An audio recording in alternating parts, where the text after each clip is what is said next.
clouds ablaze, moments that steal the mundane's haze. No fear, no hold in this maze. Reach the peak of these wild days. It lives, Friday night lives. You die, but Friday night lives.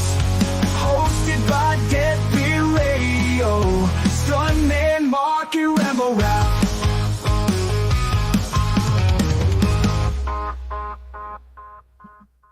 Woo!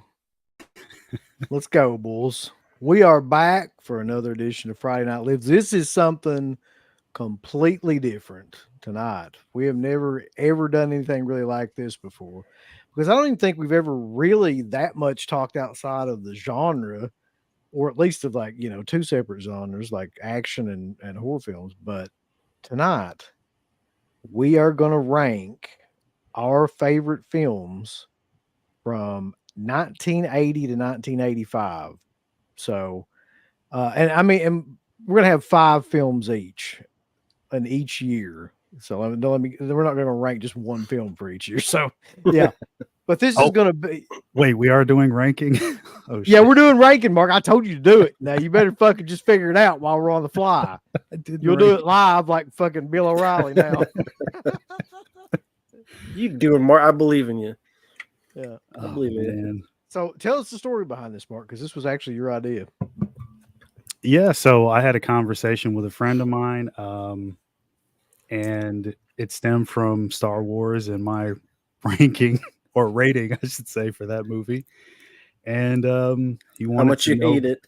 How much you hate it. Hate's a strong word. I don't hate Star Wars, but 5 out of 10. 5 out of 10. Give it a 5 out of 10. I don't think I've ever heard anybody give Star Wars a 5 out of 10. But I mean, there are some people that hate Star Wars, so maybe. Yeah. Well, I mean, it's like Friedkin. He hates all superhero movies. That's true.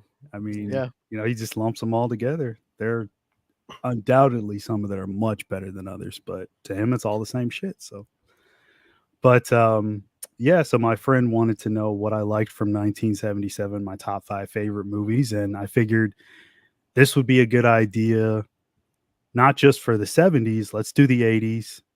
Maybe we'll probably do the 90s at some point, but just to do 5 favorite of each year. And let's talk about them a little bit. And maybe there'll be some stuff I forgot. We don't know each other's lists, by the way. Yep.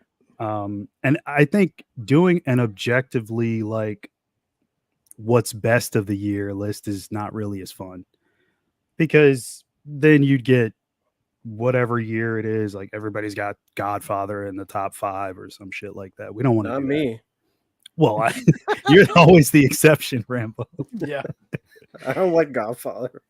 But you know what I mean. So yeah, let's dig into this. I think this will be fun. This is a very subjective list for everybody in the chat.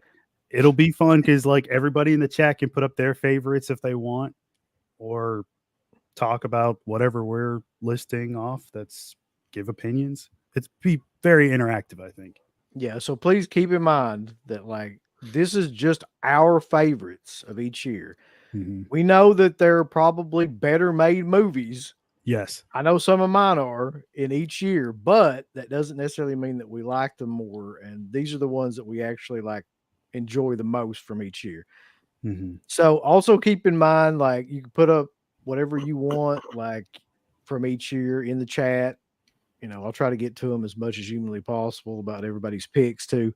And yeah, this should be interesting because like you said, Mark, we've never seen what each other has. So we don't know. All we know is that the year and the movies that are in the year, and like we're just going to go from there. And I guess the way to do it, like you said, would be each person reads off like theirs down the list, like starting from 5 up to 1, because you're supposed to fucking rank them. And well, that was last minute. Well, that's what's happened. So like, yeah. And then we'll just, like anytime anybody names one, we'll just kind of talk about it. And we'll probably have some of the same. We have to.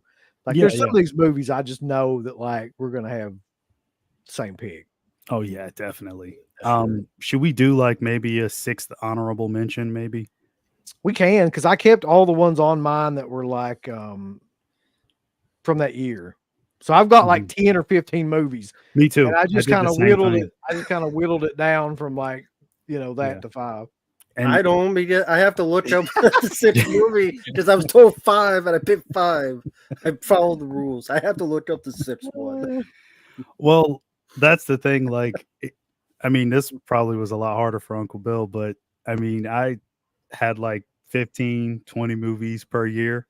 And the way I decided, because I mean, I love all these movies that I have on the list, but I mean, what do I watch the most? What do I reach for on the shelf the most? What's my most watched? I think that's the best way to determine if it's actually your favorite. You might love them equally, but which one do you watch more? I think that's more deciding factor of what's your favorite. Exactly. Yeah. I think and that's the way we kind of all looked at it. Like, which one of these do we watch the most now? Mm-hmm. Like, which one of these are kind of like the ones that we would go to and watch like now, probably. Some of these movies, as I was looking at, I've seen them a million times when I was a kid. But that doesn't necessarily mean that like they're the ones that I would go to and watch now or anything. Right. Yeah. So there's a combination of a bunch of different kind of factors that led to this list for me. Yeah. I mean, some I'm burnt out on. Like, I'm looking at it right now and like, Yep. I've seen these movies so many freaking times, but it is what it is. I mean, we'll get into it though. Yeah. So who's gonna go first? Do we fucking like draw straws, or like how do we know? I guess Rambo. Since it was so easy for him. So yeah, this is 1980. You came up with a mark. I did, but You need time to rank them. I see how it that's right. Yeah. He does. He's gonna sit there and fucking rank them, run through a computer system, randomize them. Sure, I could go first. Okay. So you said start from 5 and go up to 1? Yeah. Okay. And this, everybody keep in mind that we're going to do, from 80 to 85. We're starting with 80 first. So that's what I'm going to break the rules. I can't rank these. It's just. All right. Don't rank them then, Mark. I won't. Shit. Fine. Handy ass. Let's go. So 1980 at number 5, I put John Carpenter's The Fog. Love that movie. That's a great one.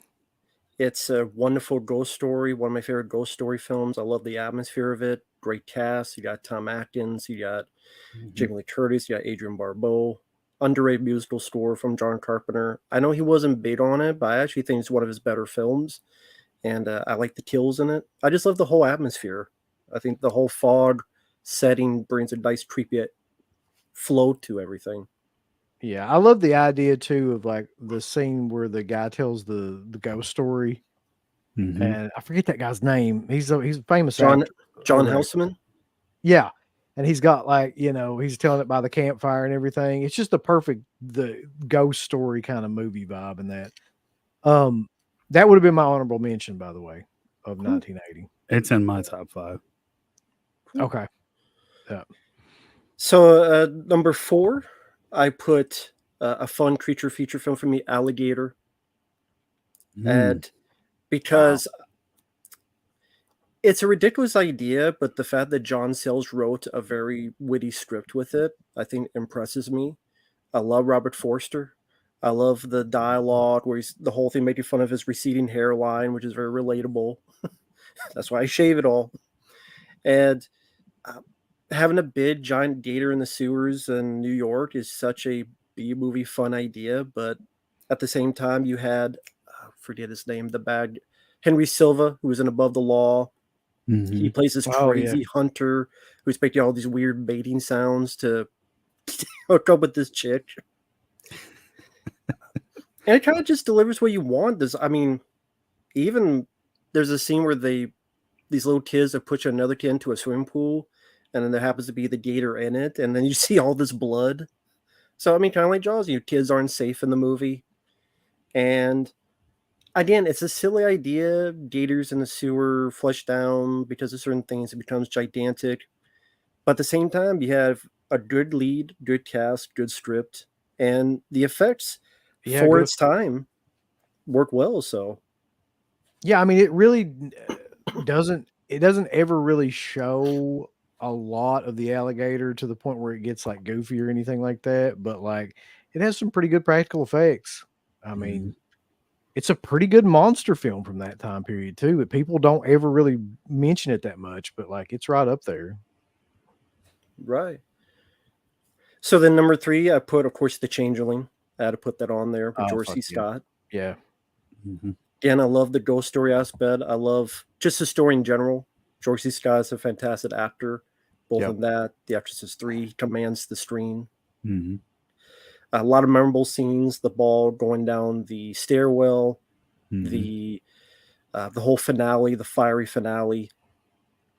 And again, it's subtle, but it has very creepy elements, very memorable opening. I mean, Yeah. for the few that haven't seen it, I won't spoil it, but it's a very memorable opening, and yeah, you know what that is. Like I say, just a really good story underneath with a commanding performance by a great lead actor that really helps at that ghost story aspect. You don't see a lot of there's a lot of ghost story movies, but it's a lot of like trying to be cheap jump scare stuff, and it's not quite that. I swear though, like his character in this is almost identical to his character in Extras 3. Like they're basically the same. Really, if you think about it. But like Yeah. I love the musical aspect of this too. Like I think he's a piano teacher or a composer or something in it as well. Like, and like that running melody that goes through like the whole movie that's played on the piano, and yeah, just everything that has to do with the psychics when they come in and like they're doing the Mhm. writing and all that has been ripped off 1,000 times now. But like that scene is especially effective for that time period too, and it's just a really atmospheric, great film. Mhm. And number 2, I put The Shining. I had to put it on there. Stanley Kubrick. I know some people find the film boring. I never did. I if it's done poorly, I would, but just again, from the beginning, with that camera work across the water to Mhm. roving around the hotel. Yes, Jack Nicholson is crazy from minute 1. Like you never see him as the nice dad. Yep. But man, what a performance that's still memorable to me. Like again, it might I forgive it for not building up the character. Yes, it would have been better, but at the same time, the good outweigh the bad on that, and it's so just iconic of a performance. I know it's a weird word to use, but from the give me the bat, the time, give me the bats, darling, my life, I'm not gonna hurt you. I'm just gonna bash your brains in, go bash them all the fucking. Yeah, that's one of the best speeches like ever going up those steps. Yeah. Yeah. And I also want to commend to Sally. She passed away. Shelley Duvall. She Yeah. got a lot of crap for it. She did deserve it. She was wonderful. I felt sorry for her. You bought her fear, probably because Sally some of the stuff going on set, which is I don't approve of. But man, like she pulled it off very well. And I did the music, just such a well directed movie, The Shining. I just really appreciate what Kubrick did with that movie. That's on my list, by the way. Same here. I'll just go ahead and tell you, yeah, it's in my top 5. And then number 1, this is going to come out of left field, but I love this movie. Cheech and Chong's next movie. Somebody actually, I think Adam Beck actually just mentioned that, like his number 2. Nice. Yeah. All right, Adam. Yeah, I'm a big Cheech and Chong fan. I love Up in Smoke, but I also love next movie. Just those two worked so well together. They were a great team. There's a couple of the movies afterward that I like, but I think that's our last great movie together. Even from the Mexican American, they go to night school and did a B. You got a very young Paul Rubens as Pee Wee Herman at the motel. I think they're Iranians or whatever he says on the phone, just thinking they're terrorists. And from the wackiness of Cheech Marin playing the other guy, yeah, Cousin Red, and the weird like stand-up routine that they get the lady to do, and she's just laughing hysterically. It's such a fun movie. It's just a hilarious, fun movie. From the horrible place they're staying at that's dirty, and they got the motorcycle revving, killing all the flowers, driving the neighbor crazy, to the weird like spaceship's alien ending that comes out of left field. that movie would not be made today, but man, I'm so glad it was made because I could watch it and still laugh my ass off. And yeah, I those two guys were so great in that movie. So Nice. I always get those movies confused though. But is that the one that has Tom Skerritt in it?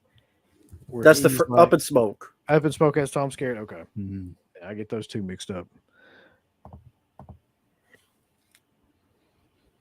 And that's my So number one. So there you go. Good list. Cheech and Chong. So yeah, well, I haven't gone to the chat yet. Real quick. I'm just gonna name the people that are in here because we'll get to the picks after we get done with 1980. We have there's like a ton of people in here. I'm not even exaggerating when I say that. Nice. Bobby, Blu-ray Addict, Attention Fan, Vanderhoff, Adrian James, Max T, Brad, Blu-ray Addict, Jostradamus, Hoblone, Derek Roberts, Gabbo, Adam Beck, which I never see Adam Beck in here. Real Kingpin, Josh Pritt, Ryan Hop, Charlie Cervase, and a bunch more. So thanks to everybody for being in here and for sharing your picks. All right, Mark. You came up with the fucking thing, so you go next. I was actually, while I was listening to Rambo, people are putting some interesting picks on the list. Keep them coming, guys. I want to see what everybody likes for every year. Yeah, we'll be going through them too after Yeah. So Shining, Changeling, those are mentioned. So I'll just dive into the others.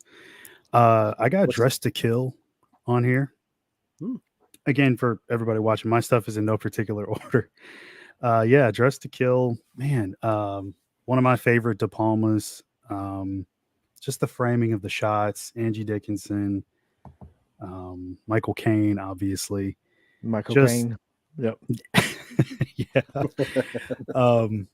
Just one of my favorites from him, man. Like, obviously, with the more current releases, we have all the uncut and unrated footage and stuff now. So that's always a plus. You get to see more of that opening shower sequence, which is nice. Yep. But yeah, I think the cat's out of the bag on the ending a little bit, but go ahead. What were you going to say, Uncle Bill? I was just going to say that's on my list too. Yeah. Oh, okay. Okay. Yeah. I could drool over that movie all day. I love Dressed to Kill. So Maniac is one of my absolute favorite Bill Lustig movies. Everybody knows it. Not too much I can even talk about with that one. I mean, Savini's effects, Spinell's performance, those two things alone, what more do you need, really? I mean, yep. Just all sorts of epic. Yeah, that's pretty much it. That was 5, right? That was 4, wasn't it? Dressed to Kill, Changeling, Shining. Oh, and The Fog, which was one that was on your list. Yeah. Oh yeah. Okay. So, yeah. I mean, you kind of said everything there is to say about it. Who doesn't love John Carpenter's atmosphere? He's the only one that can do that in his films. I mean, nobody else does it like him. The music as well. That opening theme when the credits are coming up, just fantastic. Love it. So that's my top 5, which I'm sure a lot of those are on other people's lists as well. So I think we kind of, between me and Rambo, we got your whole list, UB, or what? No, man. I've actually got several on here that are not the same. So okay. I've got, well, I'll just go through them. Mm-hmm. And keep in mind, when I tell you these, it is what it is. These are movies that I grew up with. So number 5, I've got the Blues Brothers. Okay. It is possibly one of my favorite cult movies. I think that Dan Aykroyd and Belushi are amazing in it, as well as it has the best musical numbers possibly of any film like that too. It actually has a real band for one thing, that are behind them playing that as well. Some of the most underrated scenes of any comedy. John Landis, back when he was really good, making dark comedies and dark humor. John Landis actually shows up on my list a couple of times too, by the way. Yeah. Just interestingly. before you start killing people. before he start. Yeah, he might be the only murderer on my list too. But yeah, the Blues Brothers is definitely up there. It's my number 5. My number 4 is Dress to Kill. Okay. Dress to Kill is, I mean, it's one of De Palma's best movies in my opinion, and it has some of the best camera work I've ever seen, Yeah. especially in the elevator scene. Yes. That might be one of the best directed sequences I've ever seen. Like just to go to. And then like you said, the twist and everything at the end, which is not really a twist anymore. Everybody pretty much knows what it is, but like, Yeah. Number 3 is probably my favorite comedy of all time. I quote this movie still to this day. I probably watched this movie more as a kid than any other movie. My number 3 is Airplane. Yeah. I was close to putting that one on there. Same. Man, Same. like there's so many lines in the fucking movie that are like amazing, and the acting is amazing, and like, you know, Leslie Nielsen, Robert Hayes, just like deadpan, you know, throughout the thing. His fucking drinking problem, he just keeps throwing shots into his face, and he starts to tell stories, and everybody kills themselves, and then there's like there's too many like great gags, and it's like the birth of all of those like gag style movies that would follow it, like, you know, all the scary movies and stuff like that, and all the, you know, those kind of comedies that would come after it. Like it's the birth of it's actually kind of the birth too of using a dramatic actor like that in a comedic role with Leslie Nielsen, to where nobody saw that coming, and it kind of crossed genre, and then everybody did that after that. Like in the next, you know,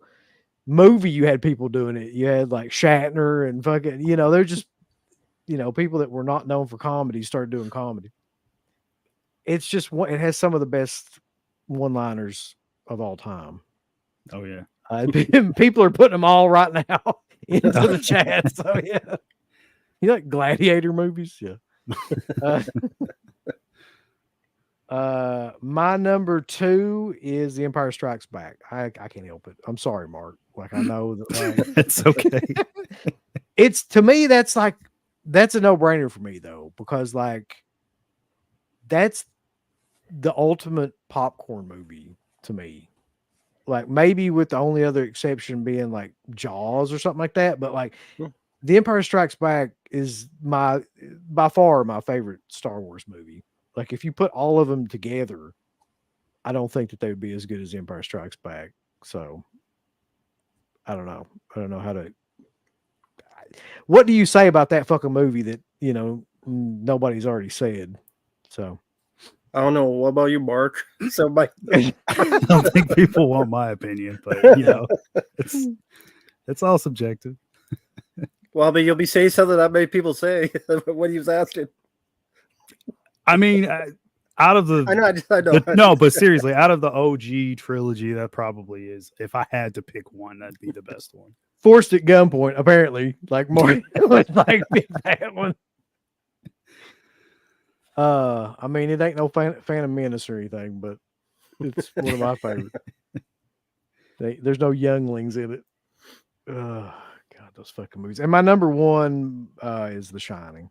I think The Shining is a movie that, like, it's one of those exceptions to movies where, like, the more you watch it, the better it gets, and the more you watch it, like, the more shit you notice that you never noticed before.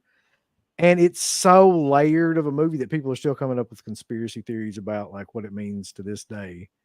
So, yeah, I just think it might be in my top 5 horror films of all time. So, Okay. it's definitely going to be the top one in 1980. So I was curious real quick. What are your thoughts on The Last Shot, the meaning behind it? Because I know that's a lot of conversation. Well, I kind of tend to go with that theory that somebody had. I don't know if this was ever confirmed or not, but like that his pose in that shot was supposed to represent something like that's in a painting that's biblically, like, or it might be biblical, but it's definitely in a painting of like the devil, with the way that he's holding his hands and things like that. I forget the exact thing that was supposed to mean, but yeah, I mean Kubrick in terms of what the movie itself meant has, in one of the few interviews where he talked about it, has gone on to say that it was like that picture was supposed to symbolize that like all that place does is recycle evil spirits. So like he's really been there forever because it's just recycling like you know those spirits into other forms and things like that. And the picture itself, the way that he's standing is supposed to represent that in some way, that this is like some sort of eternal kind of hell that they're trapped in. But I can't remember the exact painting that they were talking about or anything now. I'm somewhat disappointed, Uncle Bill, that you didn't put Hussy in your top 5 with Helen Mirren as the prostitute. What's Did you going on? The hell is that movie? What the? You guys have never seen that? No. Well, No. although that It's sounds one to- amazing. It's one to check out.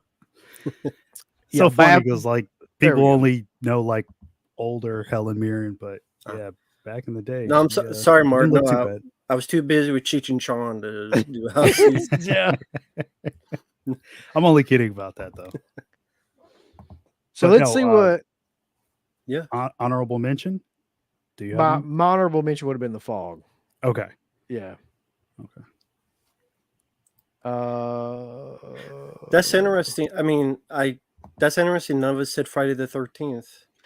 I thought about it, I'm and then I surprised. was like, man, to me, Friday the 13th is only good when Betsy Palmer gets there. Like, it's not a good movie. It's really not. Like, it in terms of People just don't be pissed movies. now. Well, it's not, man. It's a boring slasher film, to be honest. Like, up until the end, I think.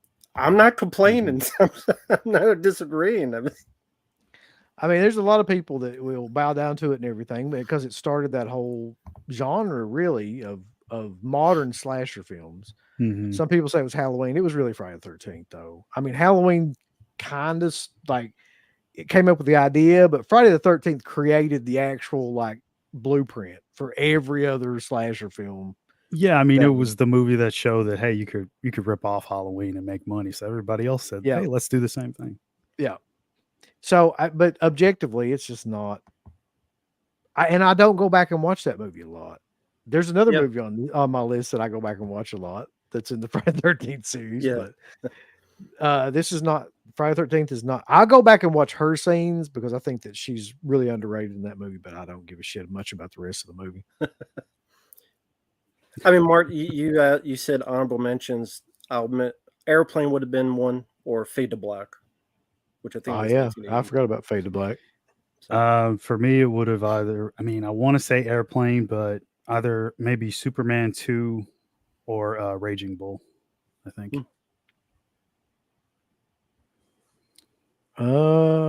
Okay, so Bronson says his favorites are The Shining, Fast Times at Ridgemont High, Trick or Treat, Planes, Trains, and Automobiles, Beetlejuice, and Uncle Buck, going all the way through the 80s there. Cool. Some good picks in there. Yeah, 1985 picks.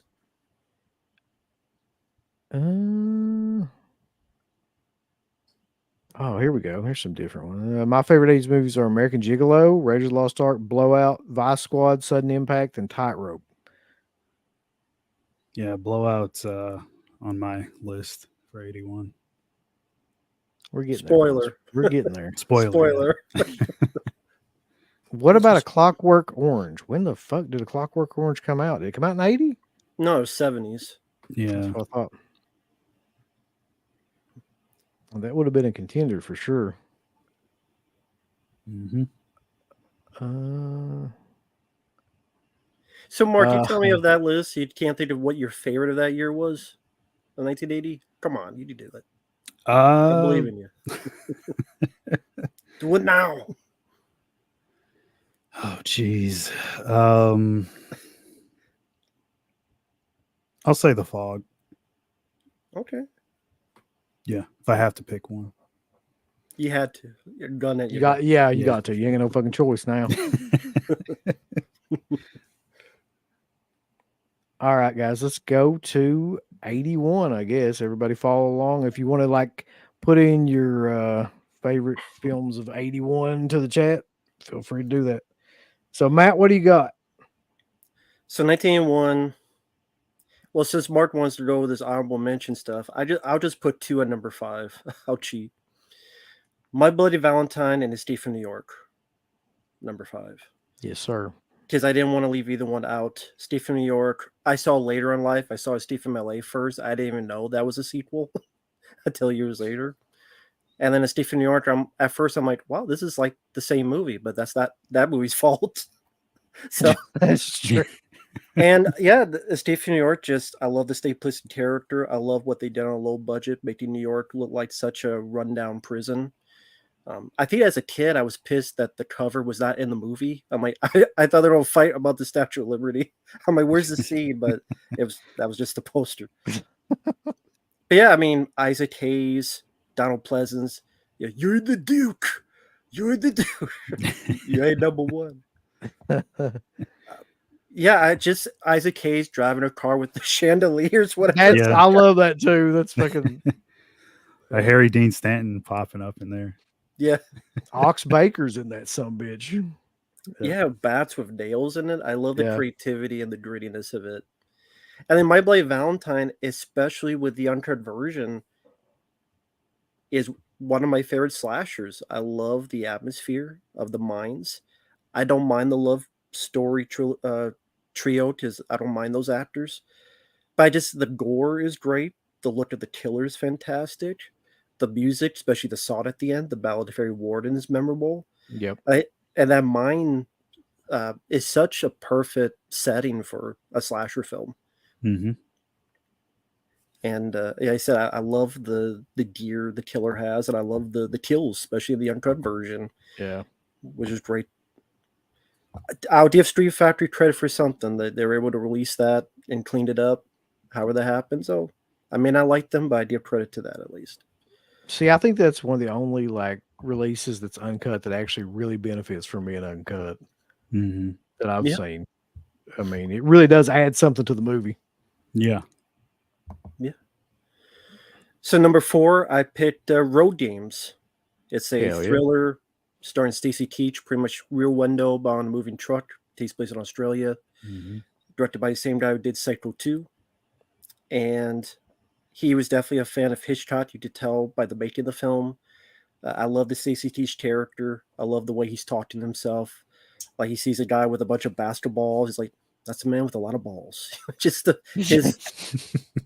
I can relate to that, being on long trips and you're just thinking to yourself, so it's relatable. I love the dog he has, which you find out at the end was a dog because it barks when it's not supposed to.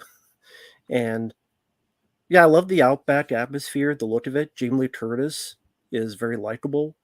And yeah, I love those Rear Window type of storylines because it's something that I wouldn't say I could relate to, but I put myself in the view of the character and like, am I seeing what he's seen? How's he going down this situation? And again, it's my favorite Stacy Keach performance, and I thought the way that was directed was very well done by Richard Franklin. Number 3, I put Outland, my favorite Sean Connery film. Oh, yeah. Pretty much High Noon in outer space. I love Outland. The way it's shot, it could be in the alien universe with the way the costumes, the sets, the feel of it. Like, if you told me that was the same universe as Alien, I could believe it. I love the way Peter Hyams directed it. And again, I think Sean Connery, Peter Boyle as the villain is great. I love the suits, the set design, the effects, the music. Outland, I think, is a very underrated film. It's a space western. I think that's a very underrated movie, in my opinion. Number 2, I put Stripes. I think it's hilarious. I love Stripes.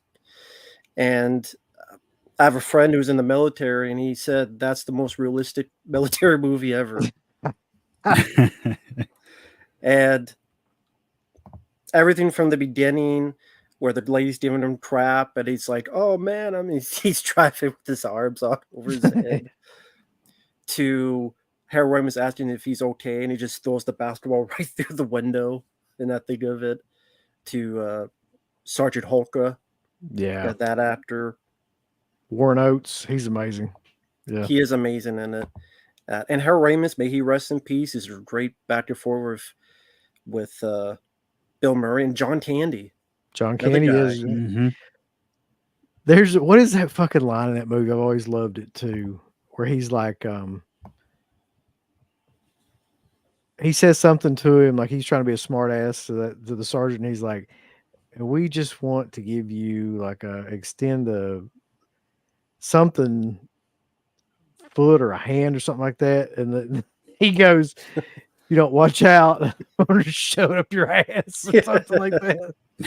Somebody will know that line, but I He's always like love that line. he's like a big toe on a foot. Yeah, He's yeah, that like- was what it was. And that's what it was, because you're the big toe on the foot of this platoon or something. He's like, I'm gonna shove my big toe up your ass. We got a super chat real quick for Bobby. Would you rather take a 650 light years journey to Beetlejuice the Giant Star and watch the Beetlejuice movie there, or watch Beetlejuice? Well, you've seen the sequel, so I'd rather just fucking get shit on for 24 hours straight by a guy named Beetlejuice than I would go watch Beetlejuice again. I'd rather take the trip because it seems like that trip would be a lot more fun than what movie you saw. Yeah. Way you described it. And my number one for 1901 gotta be Raiders of the Lost Ark. I love that film. Raiders of the Lost Ark is my favorite Harrison Ford movie. I'm a sucker for those old school Indiana Jones films with the adventure aspect, finding treasure. I grew up with those films. Firewalker with Chuck Norris, King Solomon's Mines with Richard Chamberlain. I'm a sucker for that. Even the Goonies to extent as that.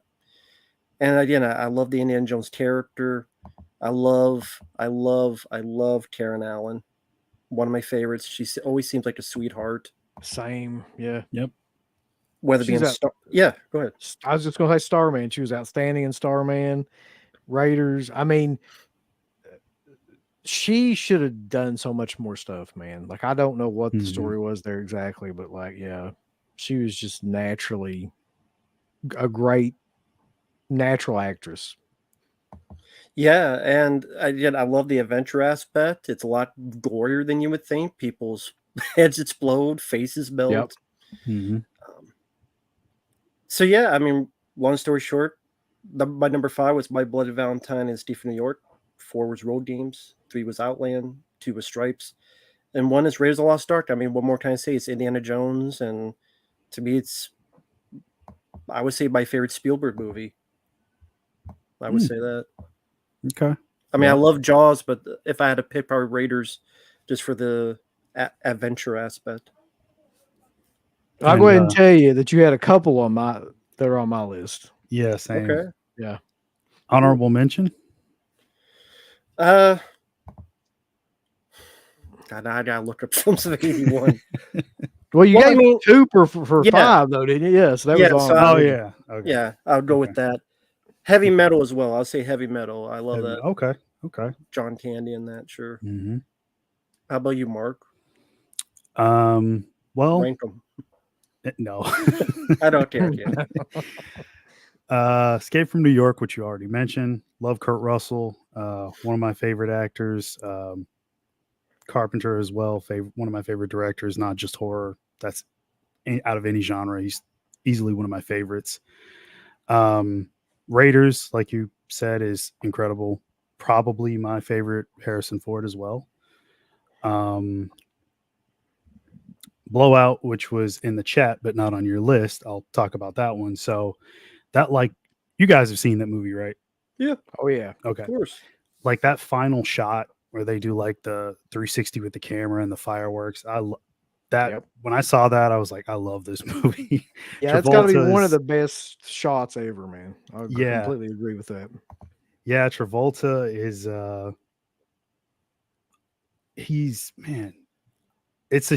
I don't want to say it's a shame, but I kind of have to be honest. I mean, I wish he was still doing stuff like that now. Like, his stuff back then, I mean, man, he was on top of his game. He really was. But yeah, of course, Lithgow, great performances all around. Love it. Um,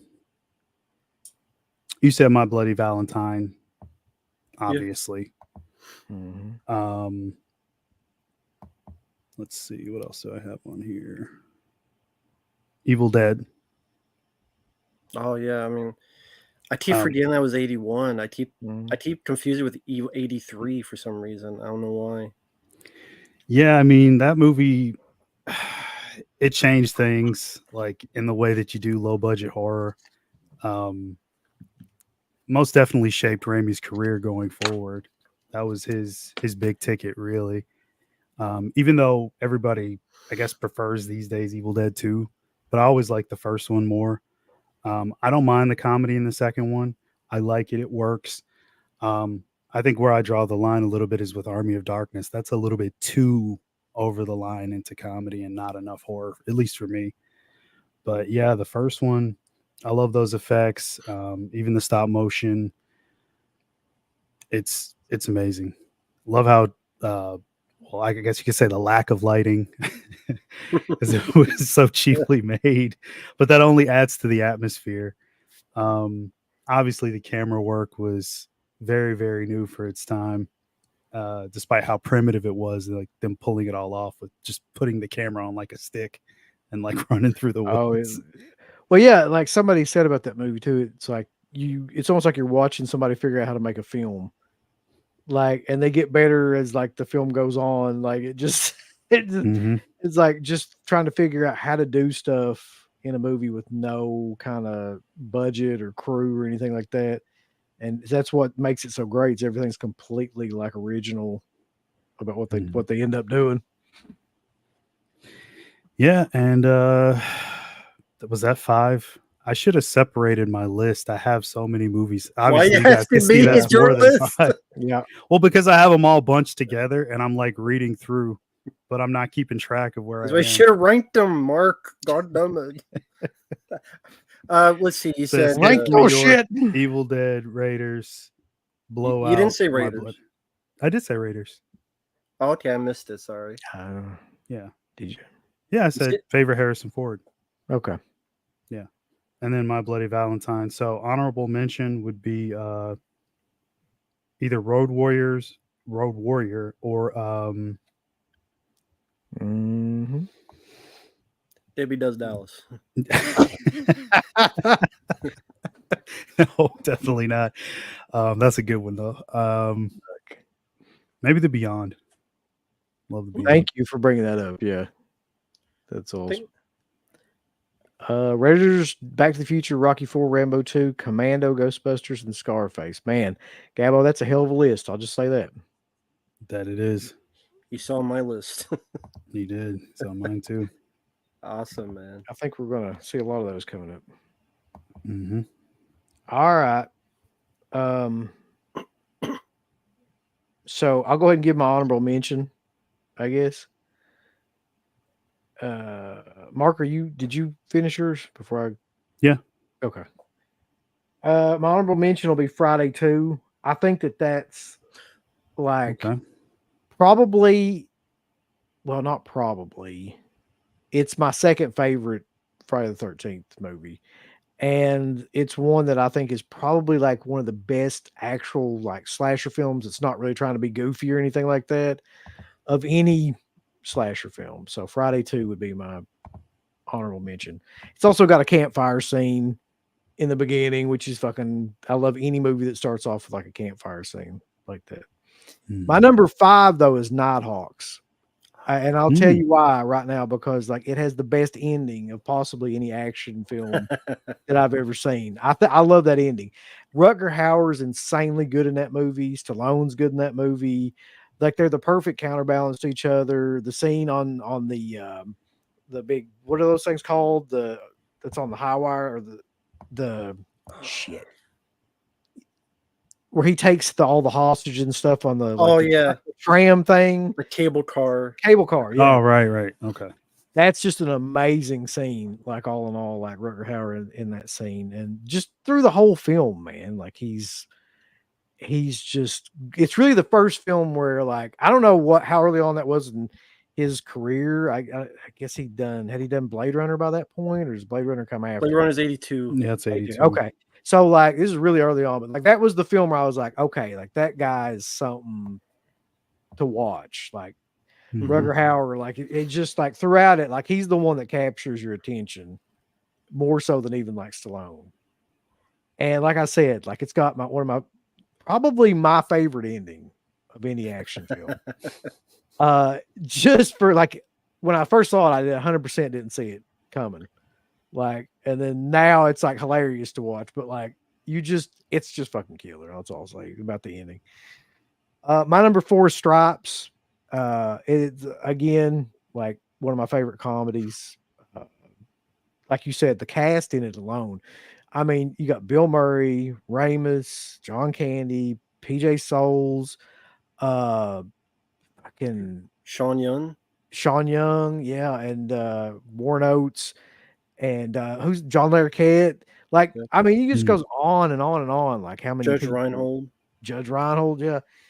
Like, and it's really Murray that makes that movie, though. I mean, he's like just insanely good and probably improvised a lot of that stuff, on the spot, I would say. But the whole scene where they're, learning the march and everything that they'll do the next day and all that, and then that whole thing is amazing. Where they go to Germany or wherever, that whole like sequence is amazing. Yeah, there's nothing not to like about that movie. Escape from New York is my number 3. It's like Carpenter's logical extension of Assault on Precinct 13. Like it's like a bigger budget version of that film to me. That's kind of what it always reminded me of. And he just perfected everything that he was like going for in that movie with Escape. And Kurt Russell's outstanding. Yes. In it. I mean, he is just like at the top of his game.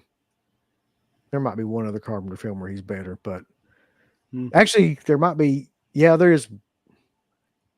I don't know. Is Jack Trouble Burton in Little China? Is just Gary say is Burton better? He might be. Like Jack Burton might be better. I don't know, but we'll see. Love that movie too, but Yeah. again, My number 2 is Evil Dead. Of course.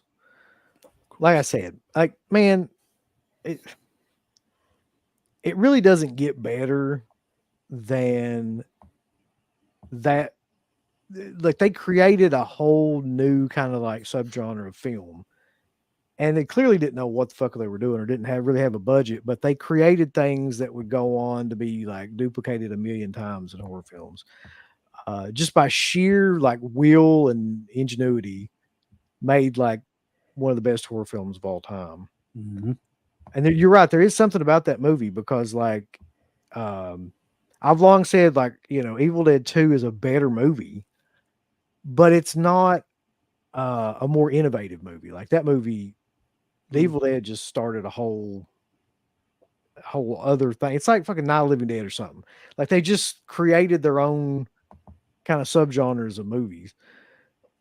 And the scene that always like sticks out to me about that for some reason is the card scene where she's like looking at the cards and her friend, I can't remember which one it is. That's like guessing, or she knows what Ace the of cards Spades. are. Yeah. 3 of Hearts. And that's like the first time that you really understand that like something fucked up is going on and that she's possessed, and you don't see her either. That's the awesome part about that. Yeah. Like you just hear her calling off the cards and like they're going through the cards. It's Ellen Sandweiss. That's who I was trying to think of. It's her that's calling out the cards. And then like everybody like turns around and she's floating and shit in the air. And like it's just the perfect introduction to the idea of what's going on in the movie. So yeah, that being said, like The Evil Dead comes at number 2 for 81. But my number 1 is another one that's already been mentioned for a lot of the reasons that Mark already mentioned. My number 1 is Blowout. I think it's from beginning to end a pretty perfect movie. The performances, Travolta and Nancy Allen are. I didn't even really recognize Nancy Allen in that. Like she does such a good job of playing that role and like that accent Mhm. and just being a ditzy kind of like prostitute that you don't even really like know it's her. And Yeah. then Travolta is like insanely good with from the beginning where he's like watching the horror film. By the way, the movie starts off with like a fake horror film, which is fucking great. Yeah, it's like a Where fake it's like, slasher for like, yeah, yeah. it's De Palma's like version of a slasher film, which is hilarious.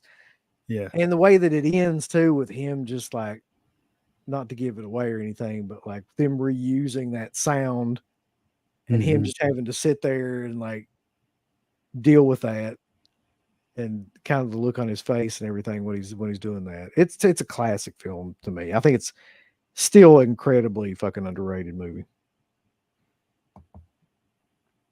But that's it for 81 for me. Okay. No honorable mention, or did you give it already? I did. It would have been Nighthawks. Nighthawks. Okay. Okay. No, wait, Friday 2. Sorry. Friday 2, right. Okay. Yeah. So real quick, let me see what the chat's got. If anybody's got anything for 81. The mayor says Road Warrior, The Beyond, Evil Dead, Madman, and Scanners. Wow, I didn't even think about Scanners. Honorable mentions, The Howling. That's a good list. It's a very good list. Yeah. It's good movies. Satan's Child says Escape from New York, Friday 2, Evil Dead, Death Hunt, and The Howling. Okay. What is Death Hunt? That's one that I haven't. Charles Bronson and Lee Marvin, I think is in that. Not seen that one. This is one I thought somebody might pick. It's it's on here. I just we could only do 5, and I'm already doing 2 honorable mentions, technically. So yeah. Oh, thank you, Hopium, for the super chat. I'm getting there. I'm just way up in the chat right now. No, this is fine. Chaz says The Road Warrior, Cheech and Chong's Nice Dreams, Escape from New York, Halloween 2, and Nighthawks. There you go. Good Nighthawks. Let's see. And I know Adam Beck had one for 81 up here. I'm way up the chat now, I think, too. Where the fuck was that? Must have missed it. So, Mark, have you seen Road Games or Outland? Have you seen either of those? Yes. I actually have Road Games, the old DVD. I've never upgraded it, but I will. I love the line from Stacy Keach where he's talking about like, what does he say? Like the guy's driving around and like cutting the skin off and making them into like fish sticks or something like that. What does he say? Like, something like that. Yeah. And then Outland, yes, I've seen as well. Don't own that one though, but again, that's one that I probably overlooked or forgot about. Well, here's one that I completely forgot about that I actually love. It's not the one you're probably thinking of either. I mean, I love a lot of films on that list, but Shock Treatment, the sequel to Rocky Horror That Bombed, I actually really fucking like that movie. It doesn't have as good of a soundtrack or anything like that. It's not as good as a movie, honestly. But like the subtext about what that movie is dealing with is pretty fucking advanced for 1981. There's a lot of stuff going on in that movie. That's kind of underline it, and it does have some decent songs in it too. Yeah, but it got completely shit on because it wasn't, Rocky Horror. Right. Yeah, so I'm trying to keep up with all the 81s, but I can't. So we're gonna go to 82, I guess. Let me get back down here to where I can. Well, Claire, I just want to say thank you, Hopium, for the super chat. I know there's nothing with it. Yeah, there's a Minecraft trailer. Jason Mamma Mia in drag. I don't know why. Fuck that movie. It's a Minecraft movie. He's wearing a dress and Jack Black is in it. So fuck all of it. I hope it bombs. Yeah, we could do a whole show on how shitty that looks for sure. To be short, it sucks. Uh, But 1982, I guess I'll go first at number 5. yeah, I'm still catching up with 81, so we'll just do Yeah, that no, while you're doing 82. or we could go to the chat first for 1981. Don't bother me. I'm surprised Madman was on your list. I know you and CK really talk about Madman a lot. I love Madman, but I'm not like him. Like he's like fucking, Okay. I think it's a great movie, but it would You not wouldn't be buy on the my book. top. You would buy the book. No, I wouldn't buy the book, and I didn't buy the book. Dead and Buried's a good one though. That's an exceptionally well-made film that nobody Yes. ever talks about. Yeah. For a horror film nowadays. American Werewolf, I was surprised wasn't on anybody's list. Was on your list, Mark. It was. Yeah, It's on the list. It just this was so difficult. Like Uncle Bill is as hard as you probably think it was to make all these lists. It's even harder for when me. he said it was be more John Landis. I thought it'd be on his list when you mentioned John Landis. Well, I mean, I'll give you an idea of the other films that I have for 81 that I didn't even like put on there was like Porky's, which I had think that is on here. Neighbors, which is like a Ah, crazy dark comedy that I think is incredibly underrated, even though it kind of like it's all over the place. It kind of fell apart in production, but like especially because of Belushi. But I fucking love the tone of that movie. I didn't even mention Raiders. It wasn't even on my list. But like, I mean, I love that movie. And Arthur. I don't know how many people even seen fucking Arthur, but like Dudley Moore. that's the epitome of drunk British humor right there. So yeah, that was just 81. That shit that I didn't even get to mention. So, but now we're on to 82. Oh shit, no, we're not. We got a super chat. Sean says, War Games, Blues Brothers, Poltergeist, Castle in the Sky, Rain Man. There's 88, Akira, The Bear, Airplane, Ferris Bueller's, Sharky's Machine, Never Say Never Again, Indiana Jones, and Last Crusade. Yeah, we're getting there. We're getting there. We're on our way. It's sad. We're looking at all these movies and look at this decade in comparison. I know. I was thinking that when I was going through like just like the movies from 1984. I was like, Jesus Christ. And you look at the movies for like last year, and you're like, this is the saddest shit ever now. That's sad. Yep. And thank you, Sean, for that. So okay, go for it. 82. Well, I guess I'll put since we're doing honorable mention stuff too, I'll just put 2 at number 5 like I did 81. Okay. So number 5, I put Sound Rage. Love Chuck Norris. Yep. Love that I got to be part of a horror film. Kind of a slasher in a way, kind of like if Michael Myers fought Chuck Norris. I'm a suck for that. Yeah, it's got a lot of heavy slasher elements. Yeah, that's during the era of his short mustache without the beard. Yep. And I just, from the opening, I love the music in the opening. I like the guy who plays the killer. I think that it has a good opening incident to really start things on a good creepy note. And it's to have the Frankenstein story, experiment gone wrong, and Chuck Norris has to kick everybody's ass in a bar, which I'm down for, and he's got to go kick some ass and take some names.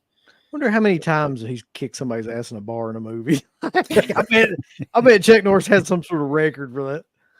It's got to be. Just Firewalker, he did it. What was it? Code of Silence, he did. He did like every other movie. I don't step on toes. I step on necks. And then the other film I put, just because it's an underdog movie for me, I always put Murder by Phone, just because I always bring that movie up. And it's not on, it's only on VHS, but any movie that's as crazy as you pick up a phone and it makes your eyes bleed and you explode. Kind of a sucker for that kind of movie. You gotta love that, yeah. And I like Richard Chamberlain and John Houseman from The Fog. He's in that as well. Great actor. And in a way, it's a slasher, just a very weird, creative one. Mm-hmm. Number 4, I put Class of 1984. That's a great film. Yeah. Love it. It's on my top 5, of course. Yeah, I love the lead actor. I think the young Michael J. Fox is in it. I believe. Yes. Yeah. I love the Alice Cooper song, "We Are the Future." Mhm. And yeah, just a great. I mean, it told the elements of what you see in the future, where schools would get a lot more rowdy, a lot more destructive, and I'm sure at the time people thought it was such a fantasy, but now you watch it and it Yeah. doesn't seem that fantastical nowadays, which is sad but true. But it works as an exploitation film. I like the guy who plays the villain. I like how smart he was. Like when he's in the bathroom and instead of fighting, he beats himself up and then blames it on the teacher. Mhm. I thought scenes like that was very clever. But at the same time, there's some good violence at the end. He's cutting people's arms off and sawing them off and doing stuff like that. So it gives you that satisfying thrill. So The yeah, the kid who snorts all the angel dust or whatever and climbs like the flagpole. yeah, That's the best. yeah. Yep. So that's my number 4. Number 3, I put Rocky 3. Mr. T, pity fool. Hey, I had the Balboa. ti- Balboa. I thought that was going to be your number one, honestly. Woman. He does that shit where he goes. That's my favorite part of that movie, by the way. It's really like, hey, you couldn't have me to show you to be with a real man. But yeah, I mean, I'm a big Rocky fan. I'm a big Stallone fan. And Rocky 3, I just from the training sequences to the idea of Carl Weathers helping him to Mr. T being such a great villain, and the soundtrack like Eye of the Tiger, of course, to be just a classic in that type of genre. Number 2 would be First Blood. God, I mean, I kind of figured that it would be like Mhm. really high on the list. Yeah. yeah, it made sense with the Rambo things. But I mean, I just love the simplicity of it. Brian Dennehy. I love the location in I forget where they shot it at, but I love the woods, the way they shot it. Uh, Great stunt work. The fall off the cliff, Stallone like going through all the branches and breaking his ribs in real life, and Mhm. like Brandon Denny was a good villain. I mean, First Blood really nailed what. Yeah, I know Rambo being on Rambo's list. I know. But I mean, First Blood has it all. And number 1, John Carpenter's The Thing. Of course. I think Yeah. that's on all 3 of our lists. It is, yeah. Yeah. I had to put John Carpenter's The Thing. It just, I mean, what more can be said? Not just the effects, which are fantastic, but the atmosphere, the dread, the paranoia, the Mhm. direction, the cast, and the It's Morricone score. yeah, it's got everything. I mean, even when you look at like all aspects of fear, like you were mentioning, paranoia and stuff like that, the atmosphere, everything. It's got everything. It's amazing. How did each of you first see that film? VHS for me. Okay, same here. I mean, I can't remember the first time I saw that movie. It's almost like it's always been there, like the fucking Overlook Hotel or something. Like it's always been a part of my life somehow or another. Yeah. Yeah. Yeah, go ahead. I just no, I'm serious. Like I can't remember, but I just remember like always just seeing it or just knowing of it. Yeah, I remember the VHS I got. It was a store that's no longer around called On Q, and I didn't know anything about it because the cover doesn't show anything, and the back just shows a picture of Kurt Russell. So I didn't know what it was in for, and every time an effects happened, I would rewind the videotape like 3 times and go, because just like you see effects, and this was just out there, like to the Mhm. 10th power, and it just like I still nice. think it might be. It might no, I don't think it might. I think, in my opinion, it's still the greatest effects movie. It's the greatest practical effects movie Yeah, to me, still to this day. Which is crazy if you think about it. It's 40. How old is it now? 42 years old. Mhm. So it's like it's never really been topped. Like if there's anything No. even close to me, it would be Day of the Dead. And Mhm. but I still think it's better. I don't think it's ever been topped. no, I would agree.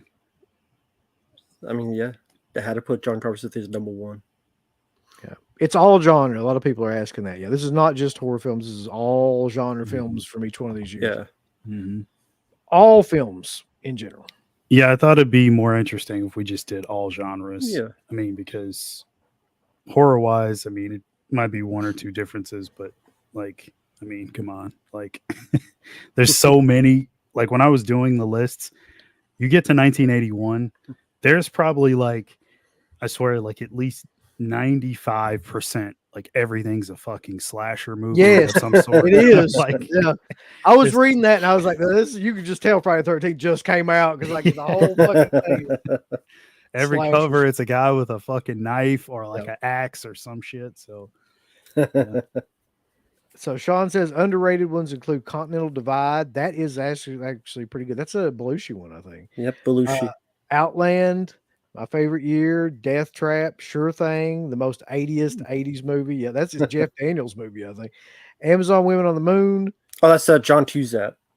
Oh, Sure John Thing. Cusack. Sorry, that's what I say. Fucking Jeff Daniels. Jeff Daniels. Yeah. I was True Believer, The Snowman, which I haven't heard of that one. Easy Money, and Mask. Not Jim Carrey's Mask, of course, No. but Cher. Mask is in Eric Stoltz. Yeah. How about you, Mark? Okay. I'll start with honorable mentions, and I did rank these while you guys were talking, so I am participating at least at this point. Honorable mentions, I have two. One would be Tenebrae, which is, I might have to say, is my favorite Argento movie. Mm-hmm. Like I was looking at, I think it was 1980, yeah, and I saw Inferno, and I'm like, I never fucking watch Inferno. I hate the ending. The visuals are Yeah. nice, but I think the beginning though is my favorite scene from any Argento movie. oh, I really do. the underwater thing. Underwater sequence, yeah. Yeah. But the rest of the movie is so uneven; it's hard to pull for that movie. Yeah. But yeah, I mean that amazing crane shot when like he pulls back and like it's going over the house and everything. All the twists and turns with the plot. Easily one of my favorite Argento, probably my favorite. Other honorable mention would be Blade Runner. Again, Rutger Hauer is the man. Like more Harrison Ford. Just great stuff. Love the story. Just great stuff all around. But let me get to my top five. So number 5, I was questioning a lot because I only recently have gotten more of an appreciation for this one because of the re-release that Scream Factory did. And it's Friday the 13th Part 3. The 3D effects in that, and that's the only way I watch it now. I only watch it in 3D now. The 3D effects are so fun. It gives the movie a different like feel. I love the depth of field when you do watch it in 3D. So predominantly why I do love it as much as I do now is because of the effects. I mean, makeup effects are fine too, but mostly the 3D effects. The characters are also really fun. Of course, you get to see Jason in the hockey mask for the first time. Of course. That kind of stuff. Yeah. Well, I could do a Dated Kimmel, but it's not that great. Is what? Dated Kimmel, I don't think is that great. Oh, The yeah. lead. Well, yeah. Yeah. Mhm. At least in my opinion. No, I mean, it's definitely one of the weaker leads. I'll agree with that. Number 4, Death Wish 2. That's probably my second favorite, if not my favorite Death Wish movie. I love that one. It's so much darker than the other ones. I think the first one has a really good atmosphere and a dark tone too, a little bit, but nowhere near as. I think the second film they just wanted to try to top the insanity of the first one, so they just up the grape scenes, up the violence, up all the bloodshed. And it's not as playful as the third movie. I do like Death Wish 3. It's fun, but Death Wish 2 for me is like it's got that perfect balance of what I like. Obviously Bronson's the man. Fishburne in the fucking glasses is hilarious. Could watch that all day. Perfect balance of grape. Yeah. It's the greatest film ever. Yeah. Number 3 would be Creepshow. Yep. Of course. I mean, what more can you say? The effects, Just all around cool stories. I'm a big anthology movie person. Like that's one of my favorite subgenres that I think is very dead at this point. Like it Yep. never I mean we get the VHS movies, but I mean, come on, like those are so cheaply made and like they don't live up to like the original stuff, especially like from this time period. Love Creepshow 2 as well. But yeah, the first one, I think that was probably one of the first anthology movies I saw. That one and the Twilight Zone movie. Yeah, I'm fairly certain Creepshow was the first anthology movie I ever saw. Nice. Yeah. Yep. And it Um, may still be the best. yeah, I think about it. I mean, it's a hell of a contender. I mean, Yep. it'll definitely be in a top 5 list of best anthology movies, I think. Yeah. So number 2, Class of 1984. One of my absolute favorites. Could watch it all day. Rambo, you pretty much said all the best stuff about it. Oh, And I agree 100% with everything you mentioned. I'm a big Mark Lester fan. I like pretty much everything he's made, even Firestarter. I know some people don't like that one, but I love Firestarter. Got George C. Scott in that one too. And then The Thing is number 1. I mean, that's got to be number 1 on everybody's list. So It is. It is. yeah. I mean, it just is. Yeah, it's incredible. We could all jack off over that one all day. So I'll let you go, UB. Well, I got a couple super chats I want to get to before we go. So Gabbo says, "Will there be a stream for 86, 89?" Yes. 90 to 95, I have no idea, but we definitely know 86 to 89 is coming. So oh yeah. We might as well. Yeah, we might as So- well just fucking finish it out. With all the Jack Bob Mark's doing. Jerk off all over ourselves on this. Would be cool if you guys, Pred says it'd be cool if you guys did a fave 80s horror creature designs. That's actually a really good idea. Cool idea. Top Yeah. 10. Yep. Very cool. A lot of good stuff in the 80s. Yes, very good, very good, very nice, very evil. Okay. 82. Mine's a little bit different, actually. Actually, I think mine is completely different than your Cool. guys, except number 1. So we'll see how this goes. This is gonna fuck with y'all, but this Okay. is just how it is for me. I'm sorry. So Sure. my favorite or my honorable mention is Creepshow. I Okay. know that's it should be in the top 5 or whatever. But when I look at like this list, like if look at stuff that I watch now, like we were saying earlier, like this is Creepshow is going to be in the honorable mention category. So my number 5 is Basket Case. Okay. Okay. So Henenlotter is a guy that I have loved his career just basically all the way through until you get to Bad Biology, I think. And Basket Case was a movie that may have been the first horror movie that I ever saw aside from something like Night of the Living Dead or something like that, on cable or public access or something. So it's a film that I've got a long history with, but it's also a film that I went back and watched again recently and was like, it kind of reminded me of Evil Dead. Like, it's like you got no budget, you got to do everything practically, but it's a great idea and like a great kind of like execution of that idea. So I don't know. And it's so fucking, it's goofy, but it's also dead serious at the same time. And it actually like has some good gore effects in it for what they were doing. Yeah, the atmosphere is really good. The New York, kind of all the characters, Yeah. like the hooker and the owner of the hotel, they're all such interesting characters to themselves. Yep. I just think that it pretty much, like you said, encapsulates like a really cool period of time there as well. My number 4, Mark already brought up, I think it was his honorable mention, is Tenebrae. It is possibly my favorite Argento movie. It's definitely in the running for one of my favorites. I think it's the perfect combination of like a giallo, a slasher film, and like some of the mysterious kind of element shit that he would do later, in his career with like Phenomenon and stuff like that.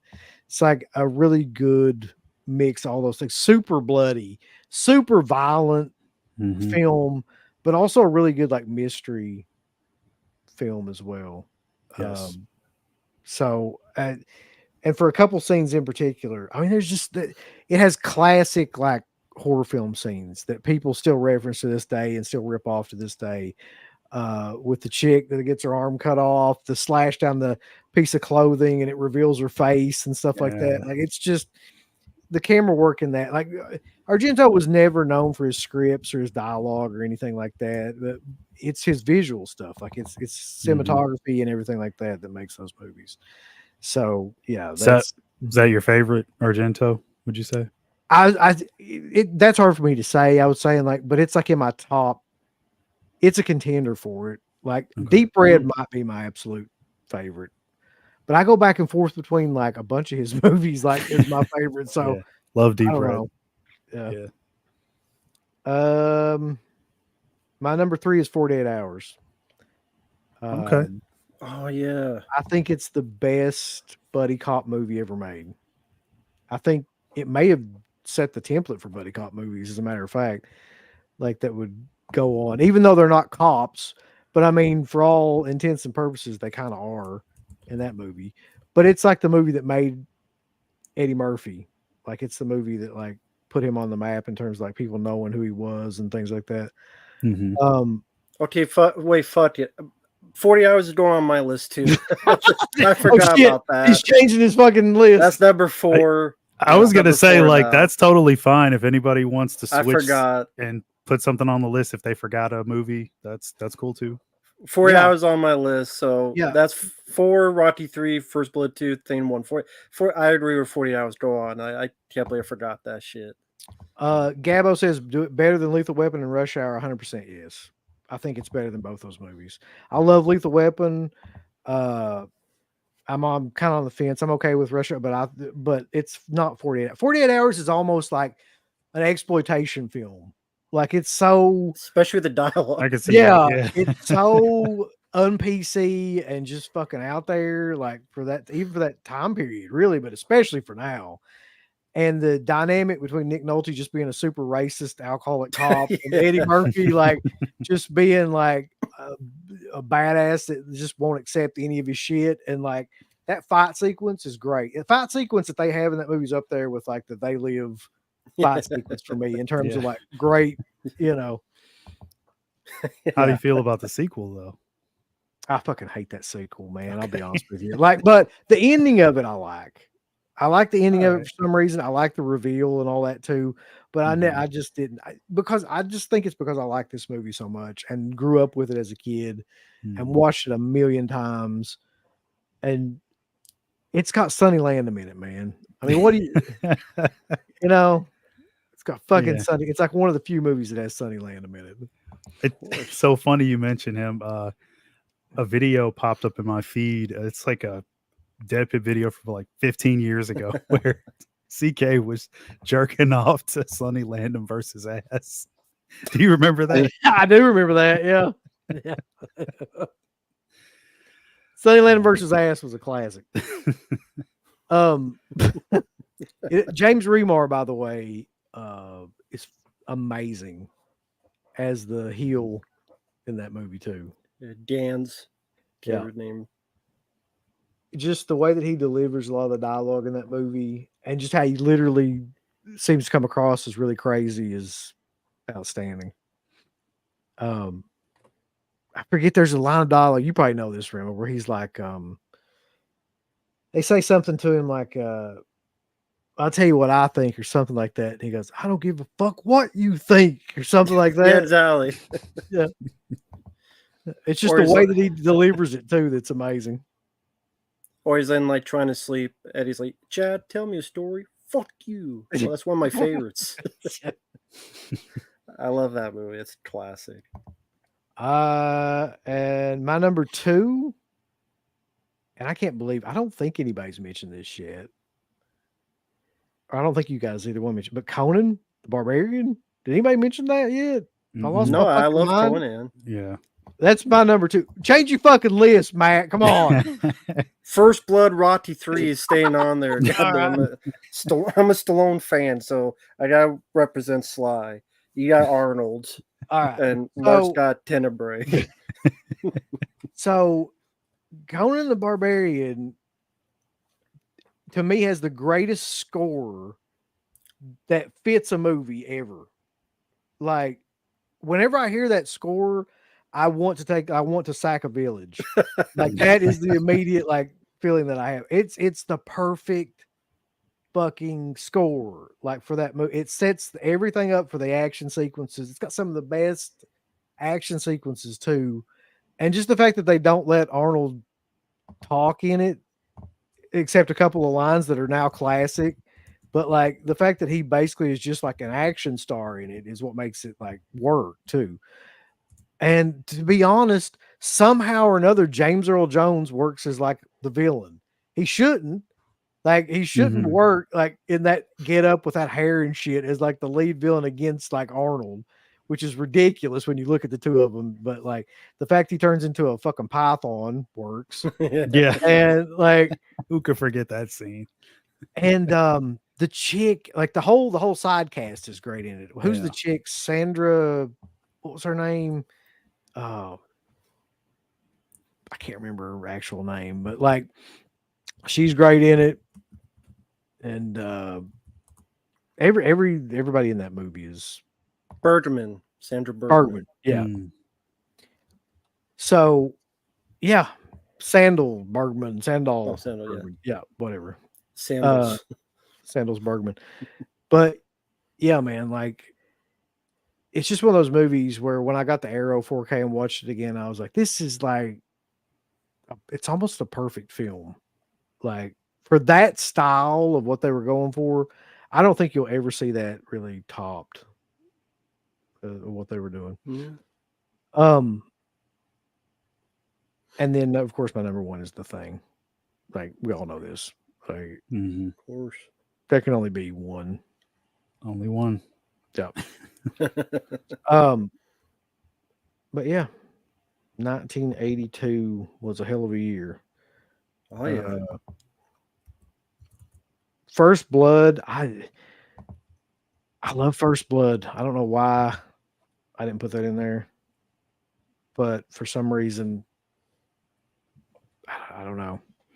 I didn't latch on to First Blood as much as I did some of the others. Right. Well, especially the other later like Stallone films too. I'm not gonna be like, you fucking asshole, you fucking dickhead. Well, you Put should. on You this should. now. You should. Someone will though. Somebody That's how will. YouTube is. They'll do that for you. They'll do it for me.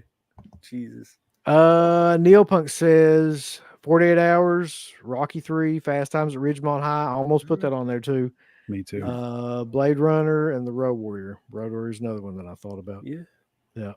Justin Marino says The Thing, Tenebrae, New York Ripper is another great one.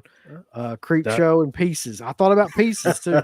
Those two almost made the list, especially New York Ripper. I love the sleeves in that one. That movie is one of the, you talk about violent and just nonstop sex and violence throughout the whole thing. That's all it is. I fucking hate that movie. I know. Yeah. You don't like the voice? You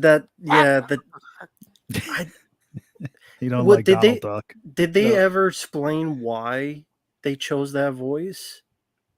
A Donald Duck voice for the killer? They probably did, but I think it's like something to do with like the sun or something. I know there's like the sun. Yeah, like his son. Like Dirk's in here. Help me out, Dirk. He loved Donald Duck cartoons. Maybe. I mean, Donald Duck was violent. Maybe he's like, if he was real, he'd be a serial killer. Oh, he says it's the daughter. That's what Dirk says. Okay, so the daughter. The daughter was a Donald Duck killer. I do love that movie though, for the fact that it is so violent, so gory, and so fucking trashy. Like it's a trashy movie. to try to watch now. Yeah, you can't really watch it now, man. I'm pretty sure you get canceled just for watching that fucking movie.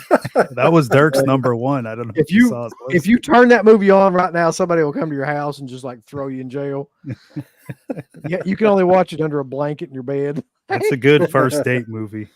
Yeah. Oh yeah. Oh God. Okay, so I think we're caught up with the chat for 82. Oh yeah, Halloween 80 3, of course. Yeah. Yeah. Mhm. As we get to 83 though, this is where it gets progressively harder for me. Like Mm. there's so many more movies like from like this point on that I added to the list. There's like 20 movies in each one of these like from now on. So I really had to whittle these down. I don't know about you all. Well, I just yeah. put like 10 or 15 on here. I mean, for my like 1982, it's like all that. So Yeah. Yep. All right. Well, let's see. Now I know why I fucked up because on my list I put 48 hours in 1983 because I can't read. no. So that's why I can't read years apparently. But okay, number 5 for me would be Blue Thunder. I love Blue Thunder. It's a John Badham film with Roy Mhm. Scheider, Malcolm McDowell. I think that's a very good action film. It was ahead of its time about drone warfare and surveillance and all that stuff. I really like John Badham, who had done Saturday Night Fever. He would want to do War Games, which is the same year as this. Yep. Short Circuit, many other films. The Hard Way. I think the helicopter sequences in that, with they're going in and out of the entire city, like you can't do that today. Now that would all be CGI. Yeah, everything in between. I think that's a very stellar action film. So yeah, absolutely love Blue Thunder. And I love Roy Scheider. I miss the guy. He's ever since the first time in Jaws, I've always been a big fan of the actor. I love the quirk of his character where he's always on edge, so he's always timing himself, even at the beginning where he's timing how fast he can get out of the garage and all this stuff. So he's and Daniel Stern, he's good as well as the sidekick character. So that's definitely on my list. Number 4, I put Of Unknown Origin. That is a Peter Weller film that a lot of people will know. Yep. Directed by George Cosmatos before he did Rambo 2 and Cobra and Tombstone. Yeah. What I love about that is I didn't know what that film was. I found it on VHS tape, and the way the trailer looked like it was going to be like a haunted house film, but it's really a Moby Dick story about a guy played by Peter Weller who is always about his property. He's got this big appointment coming up, and his family's away. And there's this problem with this rat. And it starts off simple, and it just ratchets up so much. And he gets crazier and crazier and crazier. And it really becomes this Moby Dick where at first at the beginning he cares about his property, but now by the end he's literally geared up. He's got a bat with like these massive things on it. And you just see the progression, how it just everything. Like he gets a cat. Next he finds the cat is dead, hanging in the blood, dripping in his milk. Yeah. He put a check, and somehow the rat came in and stretched up the check. You have really good point of view shots where you're inside the walls and inside all this really intricate camera work. And like he's just tearing up his whole place with this bat from hell, just swinging everything and crashing everything. It floods his basement too. Yeah. And for such a simple idea, it's like they got a lot out of mostly one location. Yes. And Peter Weller is usually just, one type of acting. He showed much more range in that. And I thought that was really a nice case of paranoia and just obsession, like the Moby Dick variety. So I really enjoyed that aspect of it. And since for some reason I thought 40 Hours was number 3, I'm trying to think what else. 1983. God, I'm trying to think now what else came out in 83. I can tell you, there's a bunch of them on here. There's one I know for sure would be on your list. Well, okay, I'll do this. Like Blue Thunder would be 4. Unknown Origin would be number 3. Number 5, I'll put DC Cab. I love DC Cab. That's a hot take right there. Wow. That is a hot fucking take. It's a I great tell- movie, though. I do. Gary Busey, like everybody's insane in that movie. The Barbarian Brothers. Yep. Mr. T. That spelled Bruce Lade. I told you got to go back to school. The Gary Busey's like, oh, Bruce Lee, he's frozen until the economy gets better. It's just this weird avenues of dialogue, and directed by the same guy that would direct Falling Down and Joe Schumacher. Mm-hmm. You know, early work from him. So, film I liked ever since I was a kid. So I always liked DC Cab. So I think it's a fun. Really, the cast. It's the cast for me that really makes that film. So 5 DC Cab, 4 Blue Thunder, 3 of Unknown Origin, 2 Starface. Gotta go with Starface. You Yes, know, it's a- Frank, Yeah. you're a fucking cockroach. Yeah. You die now, motherfucker. He shoots the guy. It's like- it's over the top, but man, it's still my favorite Al Pacino character and role. And the soundtrack, the excess of the 80s, Yes. it really feels like an epic. And that ending is just so fantastic of an ending. And the It mountain is, of cocaine. And He's just fucking snorting that giant mountain of cocaine and then just running out there. Okay. It's like you want a war? you fuck with me, you're fucking with the best. and the runtime is not a problem. I don't care how long it is. He's so entertaining to watch that like I don't even pay attention to that. It's like 3 hours. I don't even care. You know what a hassa is? It's a that pit that whole don't fly fucking- straight. That whole sequence too, where he shoots Frank and then he's like the cop, this guy's like I told him, he's like, you fuck up too, Mel. Yeah. That whole Yeah. sequence is amazing. That like I said, that yet again a reason why I love the film. And number 1, I mean, this is more of a personal favorite of mine. I grew up with this film a lot since I was a kid. It's a film not many people know called Uncommon Valor. Because Okay. the cast from Gene Hackman, Patrick Swayze, Fred Ward, Reb Brown, Tim Thomerson, Randall Tetz-Cobb. Directed by Ted Kotcheff, we did First Blood. Mm-hmm. Probably the first film to deal with people who are POWs. It's an action film, but it's also a drama. So there's good action in it, but it has such fantastic characters, has a great heart to it, has good dramatic. Gene Hackman is one of my favorite actors. I love Gene Hackman. From Narrow Margin to Mississippi Burning to, of course, Superman, etc. And he did such a wonderful job in that movie. And the ending, there's a couple people, some of my friends that I've told about it, and they would get back to me and say, each time I watch the ending, it's their first time. By the end, they tear up a bit. Now, it doesn't mean it happens to everybody, but the few people I've told it to, they get touched by the ending. I won't give it away, but to me, it's a very effective, and for me, one of the more criminally underrated films. Robert Stack, may you rest, he's in the film. It's pretty much a guy, a father, his son's missing in action, gets his son's buddies they train and they go back to find the POWs, like a more serious version of Missing in Action. And it was before that film. And that's a film I would always highly recommend to people, at least for the cast alone. It has Randall Tetz-Cobb has one of my favorite lines where he's in a jail because he's a bit crazy. He's like, I get energy from the air. I talk to polar bears. I converse with paramedics. Man, I fuck nuclear waste. I don't know what the fuck he means, but it shows his craziness. And he's always walked around with a grenade around his neck. I'm like, why does he do that? Well, in case one day he says, screw it, pulls the pin and see what happens next. so I love Uncommon Valor a lot. but that'd be my favorite of that year. Nice. All right. Okay.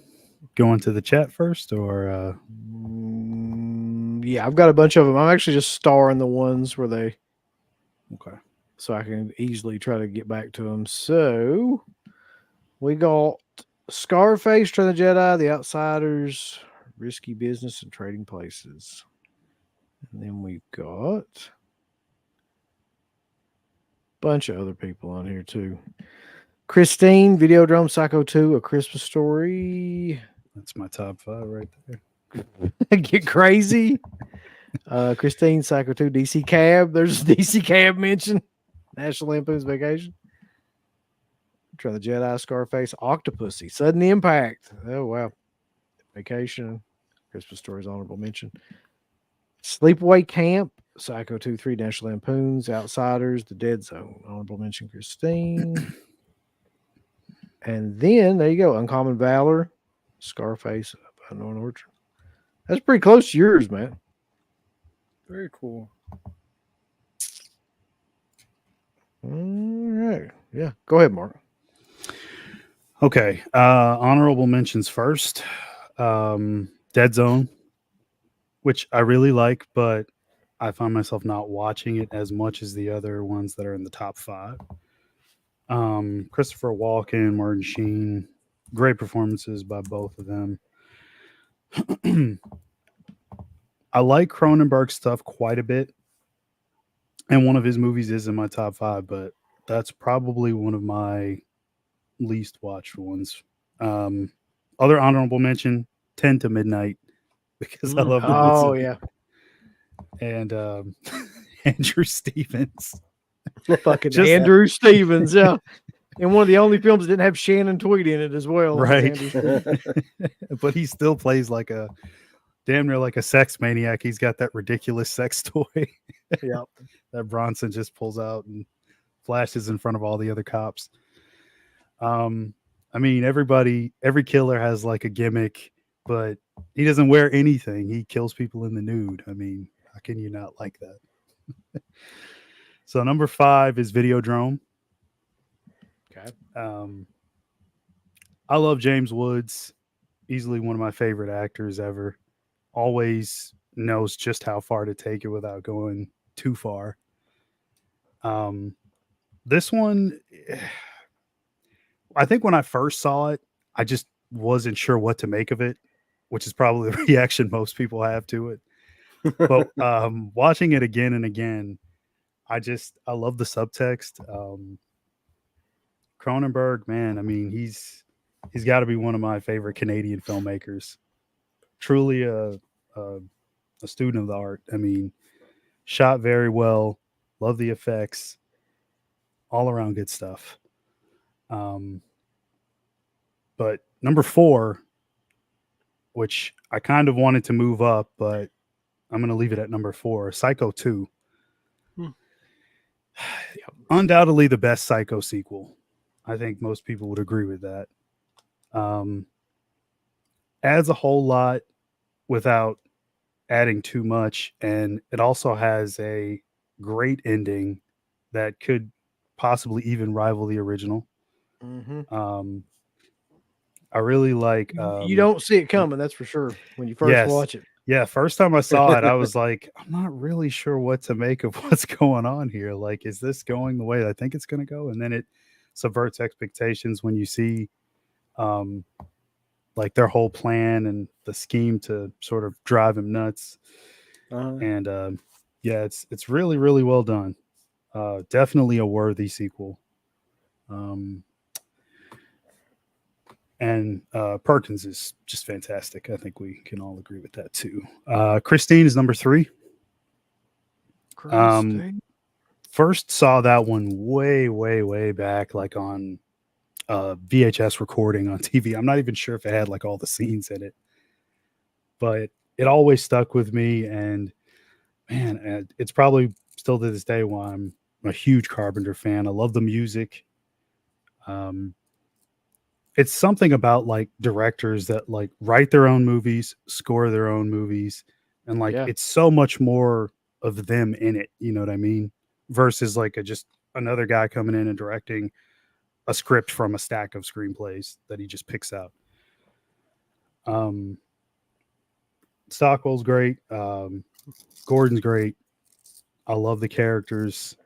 Love that movie so much. And the car, of course, is amazing. It's great stuff. And don't let the shooters get you down. Yeah, I mean, so many fucking great lines, like the old man, the one that he gives. I'm not gonna say it, but I think we all know which one that is. Yeah. 2 is Trading Places. Grew up with that one as well. Such great Eddie Murphy jokes in there, especially when he's like on the, it's like a platform with wheels and he's pretending to be blind. Yeah. Yeah, it's He's just like a Vietnam vet or whatever. Yeah. Yeah, I think he says his name, his war name was Agent Orange or something. Yeah. Yeah, it's so good. Always been an Aykroyd fan too. They play so well off of each other. They have a great chemistry. Perfect Christmas movie to watch around that time. Jamie Lee, of course, is Jesus perfect in that, and she Yep. has a really nice scene Yep. in that topless scene. Man, and there's Go ahead. a scene in that movie though where they like anybody watches that movie now, they'll just be aghast. And it's the scene where they dress up in the train car and shit. It's Yeah. like Oh man, never in a million fucking You years can't do would you that be able to do today. that now. No. no, Yeah. definitely not. Lionel from the African Exchange Program. No. You can't do it now. No. No, you really can't. People would really have a problem with that. Number 1, Scarface, of course. It's probably my favorite Pacino one too. I mean, so many great lines in that. Yep. Where he's talking about fuck Gaspar Gomez and the Diaz brothers. Yeah. Yeah, the music, the action. I mentioned it earlier. The runtime does not bother me at all. Very, very fun movie. Don't care that it's over the top though. I know, like that's one thing like the critics always harp on, but I don't give a fuck. It's still entertaining as all hell. So It is. Yeah. I mean, it is. I don't know how over the top it is now, but like I'm sure back then it was fucking crazy over the top. yeah, But I mean, with Tarantino and everything, he kind of like took it to another level with that kind of violence and stuff. right. But yeah, it's great. All around great movie.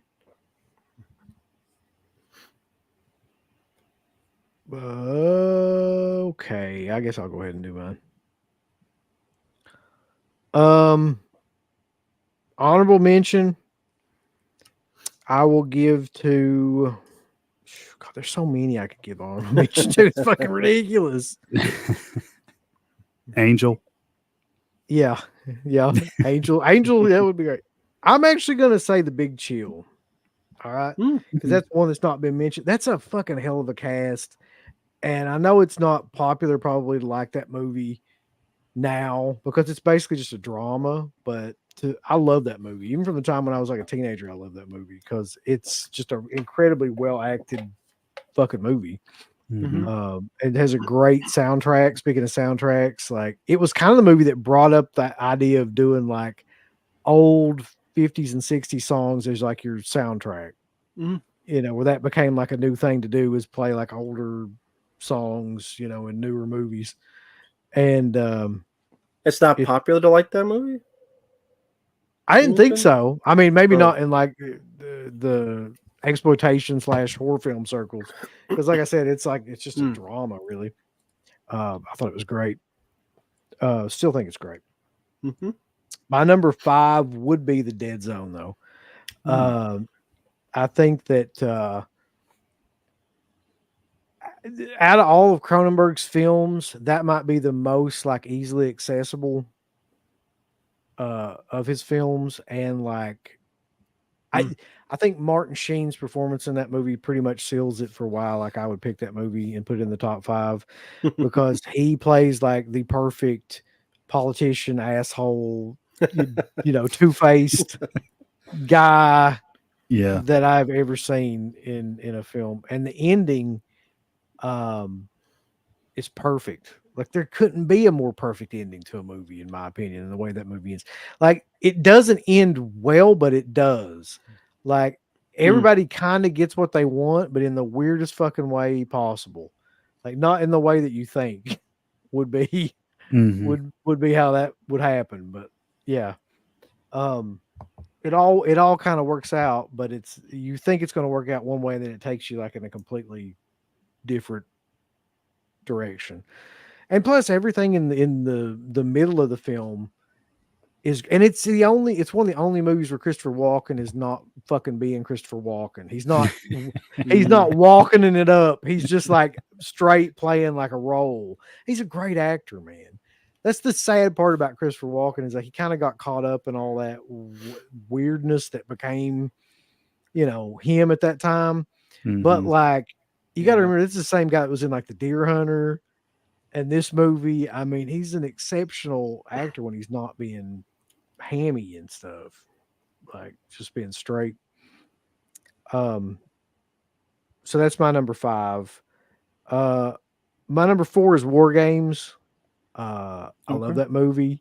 I love Mhm. Matthew Broderick. I think that Matthew Broderick um, is incredibly underrated, as is Ali Sheedy in that movie.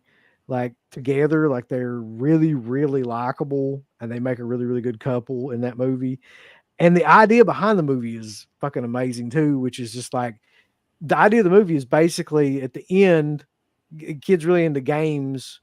He gets this computer simulated system to play nuclear war game, and it finds out like that nobody wins that game and shuts itself down. And that's like, I mean, there's just something about that where it's like, and then the final scene is like it starts launching all these nuclear warheads in all these different countries, and then goes through all the different scenarios, and then just ends and comes back on, and it's like something like funny game. Only way to win is to not play, and then it just like shuts down. Fucking yeah, killer. Number 3 is Trading Places. I think we can all agree. I think Trading Places Love it. might be my favorite Eddie Murphy movie, like of any of them. If I'm being honest, even like Beverly Hills Cop, and I love Beverly Hills Cop, but like for some reason, something about that combination of people at that time, and is, I don't know. It's just like one of the best comedies ever made. So I would agree. Eh. just love that movie. Did you say eh? Just fucking Look, buddy. dismissively. I don't love Trade Places. Fucking yeah. Oh, How man. dare you? The stock market shit, just the I'm whole kidding. ending is just so fucking boring to me. The whole last third of the movie.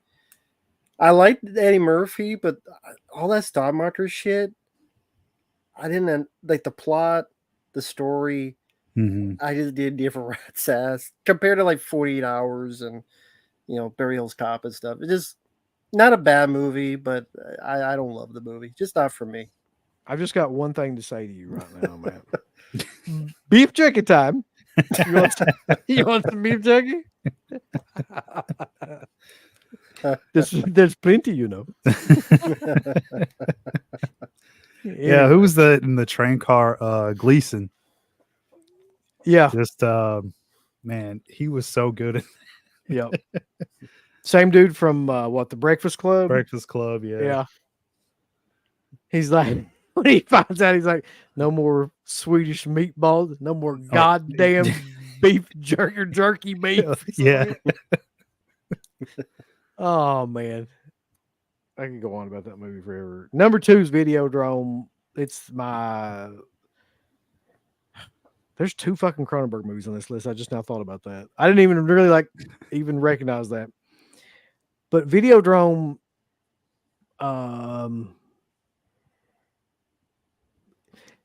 it's like some David Lynch films are just too David Lynchy, and some Cronenberg films are just too Cronenbergy. But like, this is a really good combination to me of like, if David Lynch raped a Cronenberg film and like it came together and you put Deborah Harry in it in like her hottest time period and just made like one of the craziest science fiction body horror, films possible in the best way possible. Like, Yeah. I don't know how else to explain it. It's just it's a movie unlike any other movie too. Like, I've never seen another movie. Like, you don't go watch Videodrome and you're like, I'm gonna watch something else that's like it. There is nothing else that's fucking like it. Like, it exists in its own fucking atmosphere, unless it's another Cronenberg movie. I mean, there is nothing else like it, really. And my number one for 1983, I grew up watching this movie. You'll either love this movie or you will absolutely fucking hate it. You'll either love this particular brand of humor or you'll absolutely fucking hate it. And I realize that. And I still do not care because it's still number one on my list. It's Monty Python's The Meaning of Life. I love those movies. I love The Holy Grail. It's kind of become like now like a cliche to like those movies because, like, so much has been made about them and how fucking nerds like them and yada yada fucking yada and whatever. But like, I don't know, man. I watched those movies since I was a kid. I still think they're fucking hilarious. So yeah, Meaning of Life is probably my favorite, actually. So that is 1983. Meaning of Life, by the way, has got one of the most memorable sequences of any film I've ever seen. And that's where the guy eats himself until he fucking explodes. And all that is like hollowed out body and a heart that's still beating. Yeah. Oh, yeah. But anyway, 83. Now, gentlemen, it gets really fucking hard. I think for 84, we'll probably have a very similar. We have very to, similar man. list. We have to. I'm looking at the list of stuff from 84.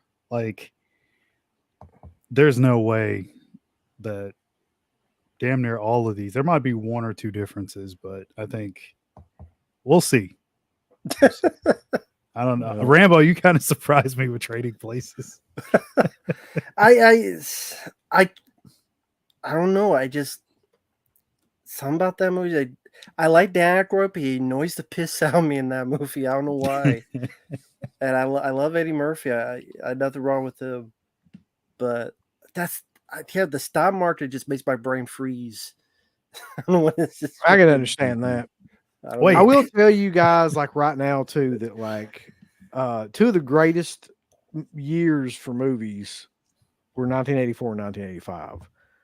Oh yeah. I mean, in my opinion, like, after going through this list of, like, they just were. Yeah. I mean, the 70s were great, and I'm sure if I went back and went through a 70s list, that there'll be some insane years. But I would be hard pressed to come up with two better years than 84 and 85. I don't know what the fuck was going on at that time in Hollywood, but like, they were cranking out some fucking bangers for sure. Yeah. Yeah. Cocaine. A lot of cocaine, you're right. Yeah.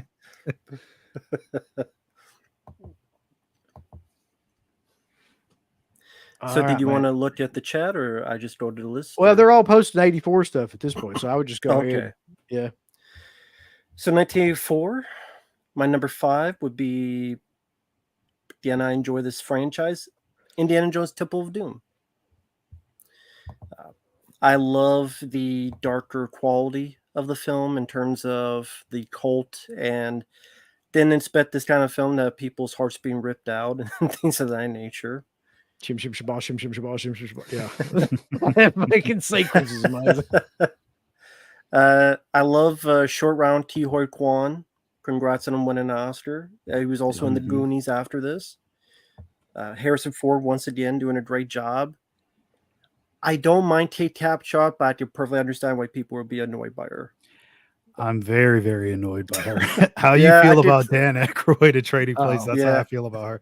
Where was understand. Alan? Where was she? Like that's It's a what I wanted. prequel. I know, but still. I get what you mean.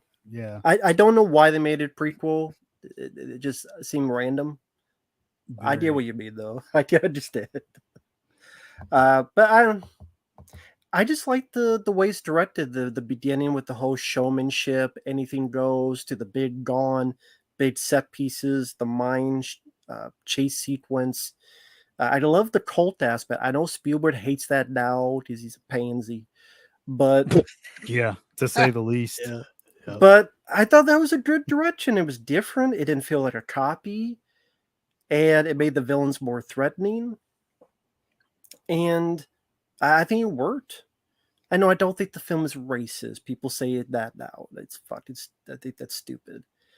Apparently, everybody thinks everything's racist now. Like, Well, came out in the yeah. 80s.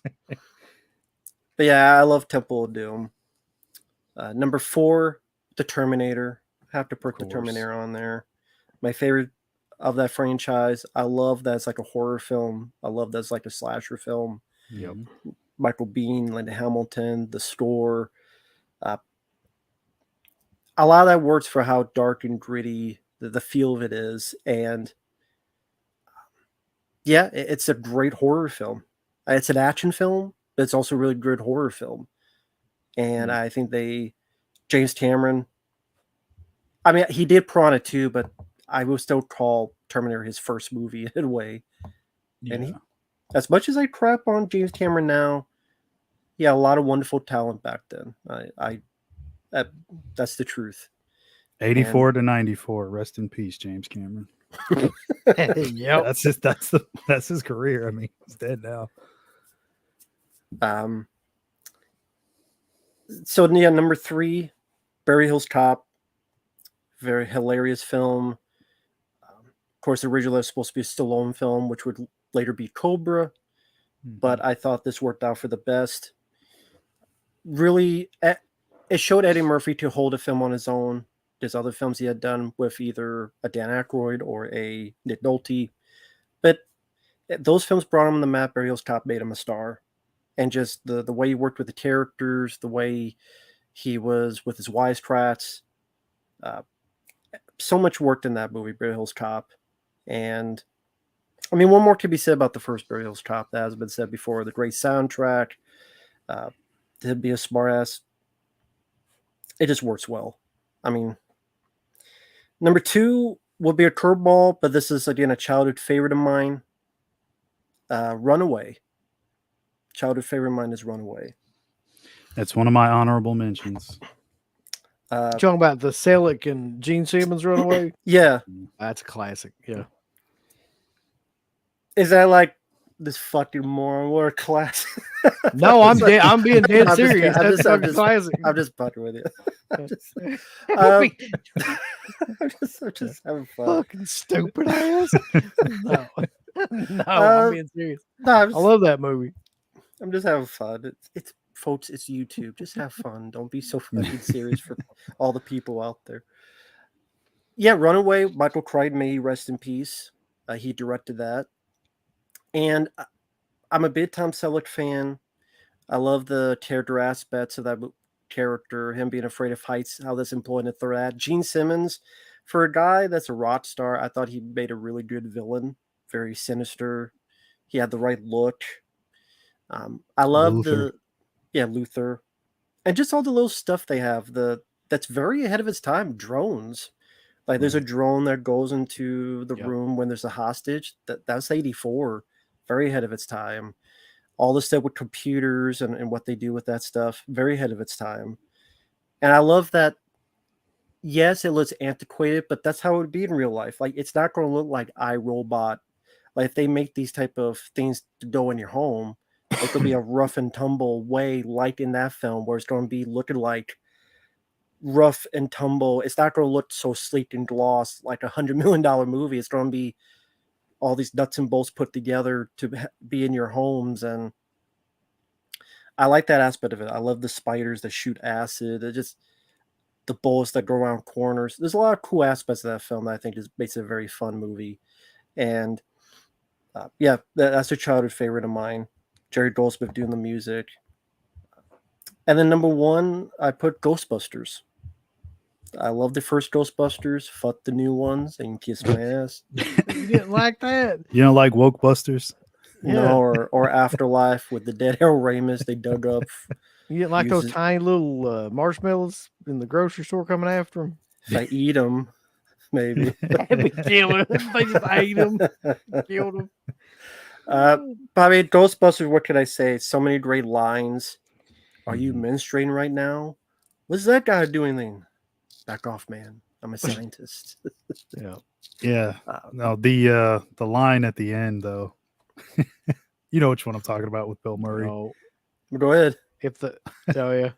Or they're trying to explain everything to the mayor, and Aykroyd calls Peck dickless, and then Bill Murray Yeah. he says, "Yeah, it's true. This man has no dick." Yeah. But yeah, I love Ghostbusters tremendously. I mean, there's like you said, there's a lot of movies to choose in '84. It is hard to pick, but that was my pick for the 5. And there's a lot of different ones that you'd have though on the list. It's a great year. Yeah, it's impossible really to pick 5 movies. So I mean, there's so many different ones that could be interchanged with these, like at any given Yes. time. I don't know. Yeah, it was really tough for me. I mean, there's how many do I have on here? Maybe like 20 or so. Mhm. It was the right time though for cinema. I mean, if you were going to the movies, there was something to see literally every week. Yep. Same for 85. I mean, Compared to this year and how many decades? This is the anniversary, '84. yeah. And that's sad. Look at this year, and then look at all these movies. You got The Crow, Mark. You got Beetlejuice too. No. Bunch of fucking horseshit. How about you, Mark? Your list. Go, Mark. Oh, okay. And rank them, damn it. Rank every one of them. Oh no, I've Okay. ranked them all. They're all ranked. Honorable mention. He mentioned Runaway was on his list. That's an honorable mention for me. Me and Rambo did a fan commentary over that, so that's on his channel if anybody's interested. Body Double is another honorable mention. Hell Love of a that movie. one. Yep. Love the voyeurism and the look of the killer. Go ahead. I was just gonna say I almost put Body Double on here, but then I was like, man, I've got like De Palma on every fucking year. I mean, I've got to slow down. it was the golden age for him. I mean, he was at the Yeah. top of his game at that time, so nothing wrong with that.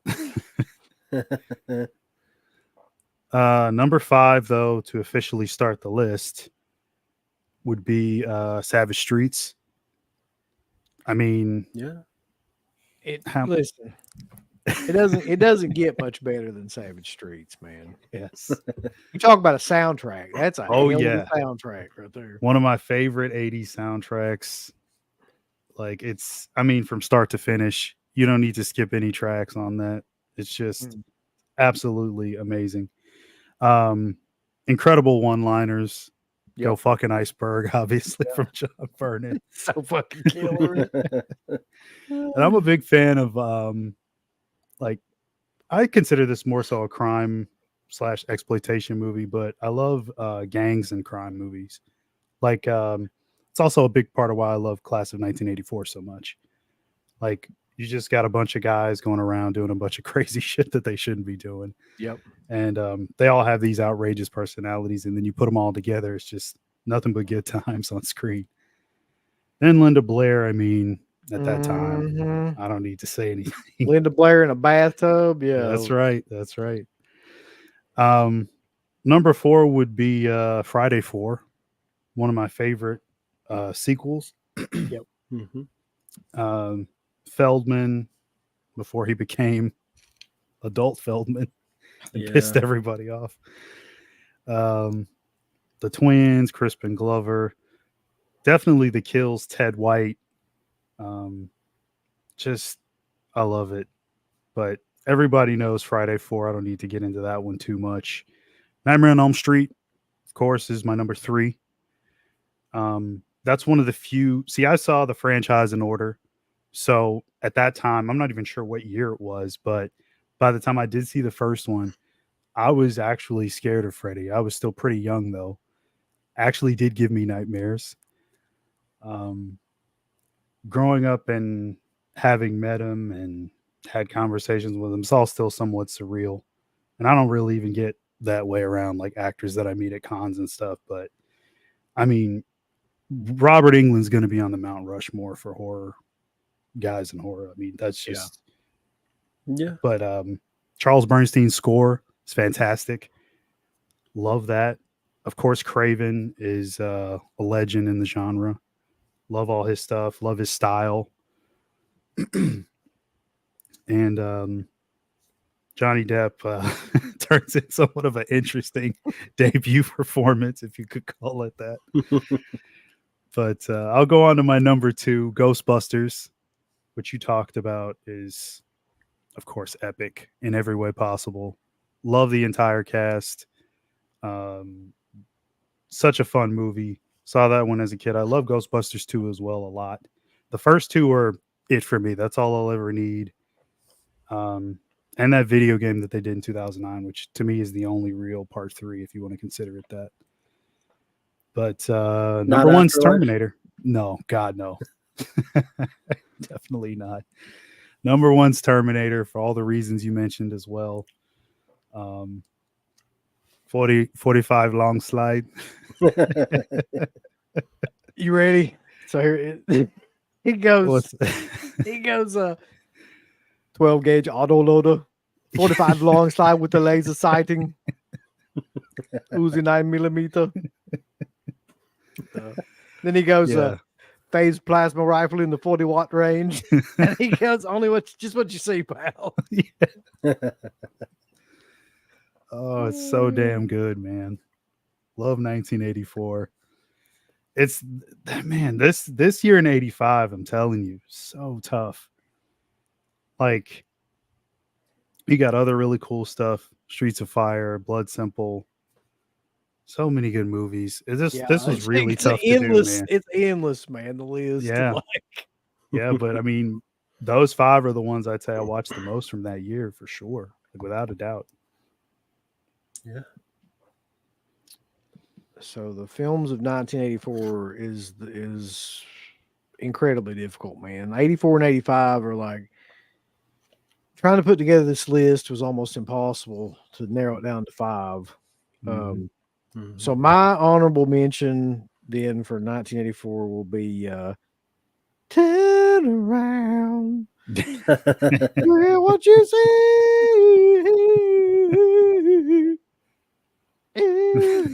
Some shit.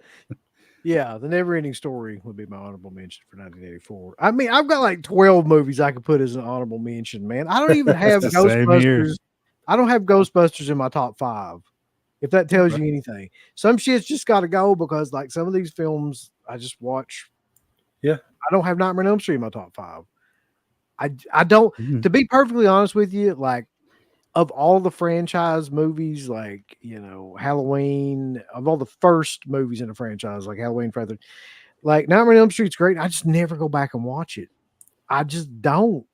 Like, I don't know why. Maybe because I saw it 8 million fucking times as a kid. So makes sense. Yeah. But so to start out my list though, 1984, my number 5 is Revenge of the Nerds. It's a movie that I still fucking love and can still go back and watch at any point in time. It's one of my favorite, like, stupid, raunchy comedies from that time period. I don't know, man. Like, name any part of that movie, and it's fucking great to me. Especially, what's his name? Gibb. Donald Gibb. Donald Gibb, yeah.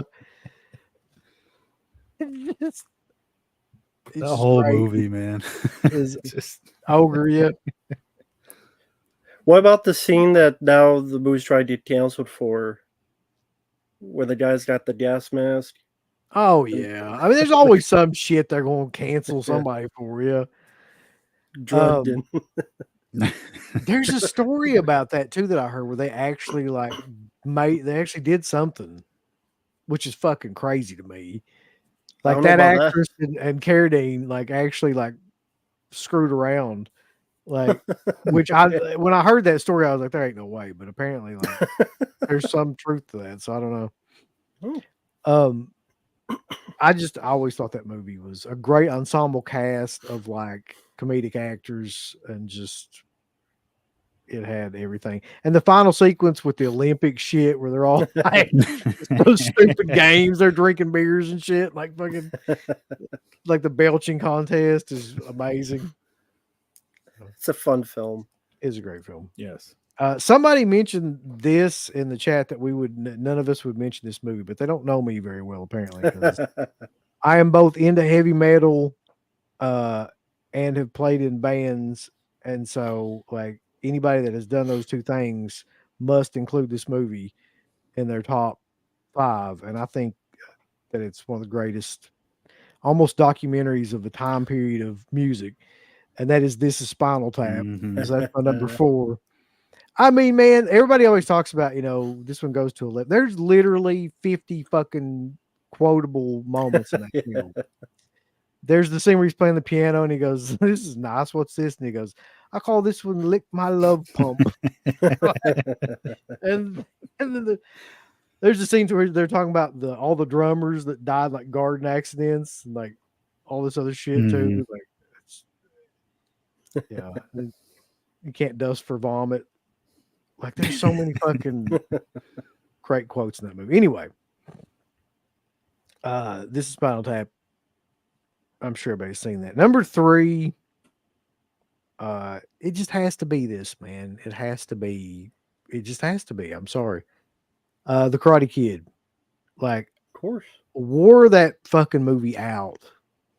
Wore that VHS tape. It's just the perfect underdog movie from that time period. It just is like there's something. It's got the perfect villain. It's got the perfect mentor. It's got the perfect kid, like the perfect baby face, like white meat baby face. Fucking everything about it. Yeah. That's part of why it's not in my top 5, only because I've seen it so many times. Like how you said about Nightmare, it's the same thing. Yeah. My VHS tape is warped. I can't even watch the damn thing anymore. Well, it's one of those movies though, too, with me, like these other 2 movies too, where like if it comes on at any time, I can just watch it. Yeah. Like if it just came on like the TV right now, I would be able to sit down and watch the whole thing all the way through. Jaws is one of those movies. Like there's just certain movies where it's that, I can do that with. Is Commando 84? 85. 85? I was gonna say, yeah. Thinking somebody brought up Commando. I'm like, don't bring up Commando yet. Might possibly be one of the greatest action films of all time, but we're getting there. My number 2 is Beverly Hills Cop. We've all talked about this. What's my number 1 gonna be? Everybody fucking knows it's Terminator. The Terminator. Like it's just man, like it's kind of the perfect combination of like low budget sci-fi and like doing something completely original with a script. And everything works in that movie. The cast and the dialogue and the script and the fucking fight sequences, the effects, the story, the background story and everything behind it and like what they're trying to do with it. Everything in that movie works. So it's got to be Terminator. Yeah. And yeah, like, I mean, somebody that mentioned a bunch of like Repo Man. I've got that on here. I've got Red Dawn on here. I even got Police Academy on here, man. Like, I mean, it's not going to be in the top 5, but Police Academy was a movie that like I wore out that too when I was a kid and could probably still watch it. Yeah. You don't fuck with Gutenberg. That's all I'm saying. He's the Goot. Have you seen him now on like Instagram and stuff? He's like the ultimate motivational speaker now. No, he's on Instagram. Find him on Instagram and like watch his shit. And it's always like, Wow. hey guys, I woke up this morning and I just want to send some positive vibes out. It's just constant. Like he's like, what was that guy's name? It was like the motivational speaker. Like, oh God. Guy that had the ponytail and shit. He's kind of like that guy. For sure. Yeah, Anyway. Okay, I'll look him He's up. just extremely like positive about everything. But Before you said the 84 ponytail, I thought I was going to say Richard Simmons, but he's kind of like Richard Simmons, but a little bit less eccentric. okay. Tony Robbins, that's the fucking guy I was trying to think. Oh, okay. Oh, okay. Yeah. All right, 1984 though. From the chat, some of the picks that I've got here. We'll get to 85, which is the last year for this one. Thank God we didn't try to do all 10 fucking years. This would have been like Terminator, Repo Man, Body Double. Body Double's good. And A Soldier Story. I hadn't really heard of that one. Okay, let's see. Now the Comet. Yeah. Yeah. Gremlins. How the fuck did I forget about Gremlins? Yeah. I had it on Flash here. I never watch it. I've seen it so many times. I know it's kind of the same. Like I'm kind of like sick of that movie. Yeah, that's basically my list. Yep. Stop Making Sense is a great one. That's a concert film from the Talking Heads. Okay, I haven't heard of that one.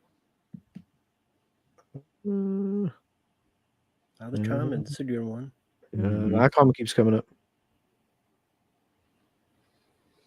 Nice to see the love for Repo, man. Thought I was the only one. Yeah, love that one. I thought he was a jobber, but a lot of people seem to like him. I just Repo. Repo man. The Terminator Starman. Starman is another one. Yeah. Yes. Forgot about that. I just completely forgot about that one. Me too. Terminator, Ghostbusters, Karate Kid, Gremlins, Red Dawn, Streets of Fire. Streets of Fire is a popular one too. Runaways on there. Nice. It was hard not to make that one an honorable mention for sure. Yeah. Now the comments really got a lot of love in this chat. I'll say that. Amadeus. Front me Amadeus. Ghostbusters, Nightmare on Street, John Temple Doom. Ghostbusters, Beverly Cop, Karate Kid. Yep. So everybody seems to be roughly on the same page. Yeah. Yeah. Very cool. All right. So we got 1 year left, and it's a fucking doozy. 1985, which to me is probably my favorite overall year for music, film, just pop culture, entertainment shit, period, is 1985. This is a really tough list. Like, oh man, there's so much shit on here. Oh, we'll see. So 1985. Yeah. Number 5. Honorable mention, I'll put Invasion USA. Love that film. It's Okay. Chuck Norris killing communists. Saves the world, saves the country, one machine gun at a time. And Richard Lynch, when he's not ripping up posters, he's blow up houses. And I mean, yeah, I know it hit you with so many rights you don't beg for a left. A lot of fun stuff. It's over the top, it's goofy, but man, it's a lot of fun. And Joseph Zito, who did Friday 13 Part 4 and Missing in Action. What does he say? He goes, something like, one of these days you're going to wake up and it'll be time to die. You tell Rostov, it's time to die. Yeah. There's that one scene too where they're trying to blow up like a church or something. He gets up behind him and he's like, they try to like ignite the bomb. Right? He goes, didn't work, did it? He goes, now it will.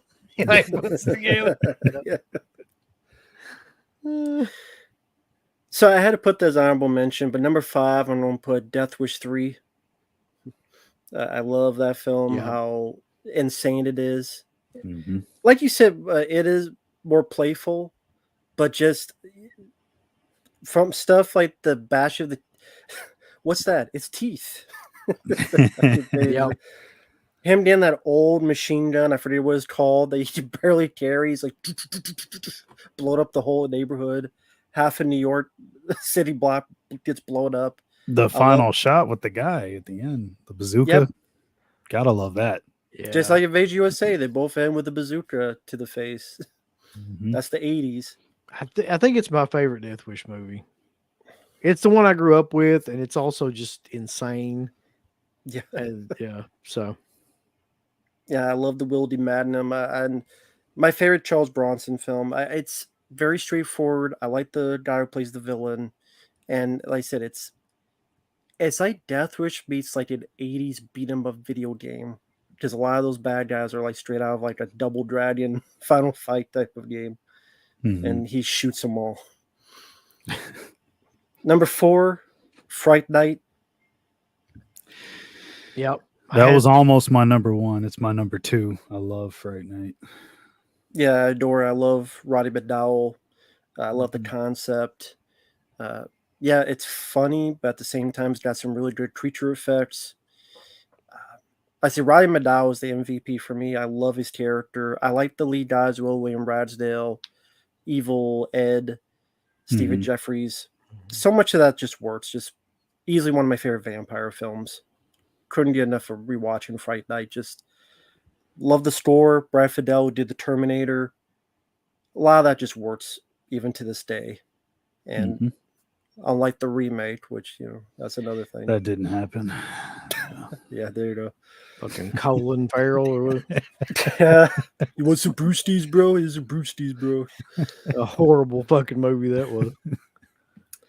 Number 3, of course, this come from me, so it makes sense. Rocky 4. That's one of those films I watched so many times as a kid. Yes, it's one long training montage. I don't give a shit because I love every bit of it. It's one long music video, but man, you want to talk about a movie that says what the 80s were? That's a film that does it. My favorite soundtrack of all time. My favorite Rocky villain, Ivan Drago. I love the fight scenes, the sound effects. And yeah, that soundtrack just was my childhood. I wore that Walkman out so much, listening to that cassette tape over and over again. Hearts on Fire, all that. And yet I love the train montages. I love the style. Very short. It's like 80, 90 minutes long. I could watch it anytime and just have a great time with it. Number 2, Commando. I love Commando. So I'd probably kill you last. I lied. Just wall-to-wall action, great comic book violence. Remember I said I'd shoot you between the eyes, or shoot you between the balls. So much stuff to don't bother my friend, he's dead tired. Yeah, so many quotable lines. Mark Lester, which Mark Mhm. mentioned on Class of '84. Yeah. They knew what kind of movie it is, and they just went with it. And thank you for that. And then number 1, my favorite, of course, is Rambo First Blood Part 2. To me, that is one of the quintessential action films of the 80s, from Jared Goldsmith's score to the C4 explosive arrow to I'm coming to get you, Murdoch.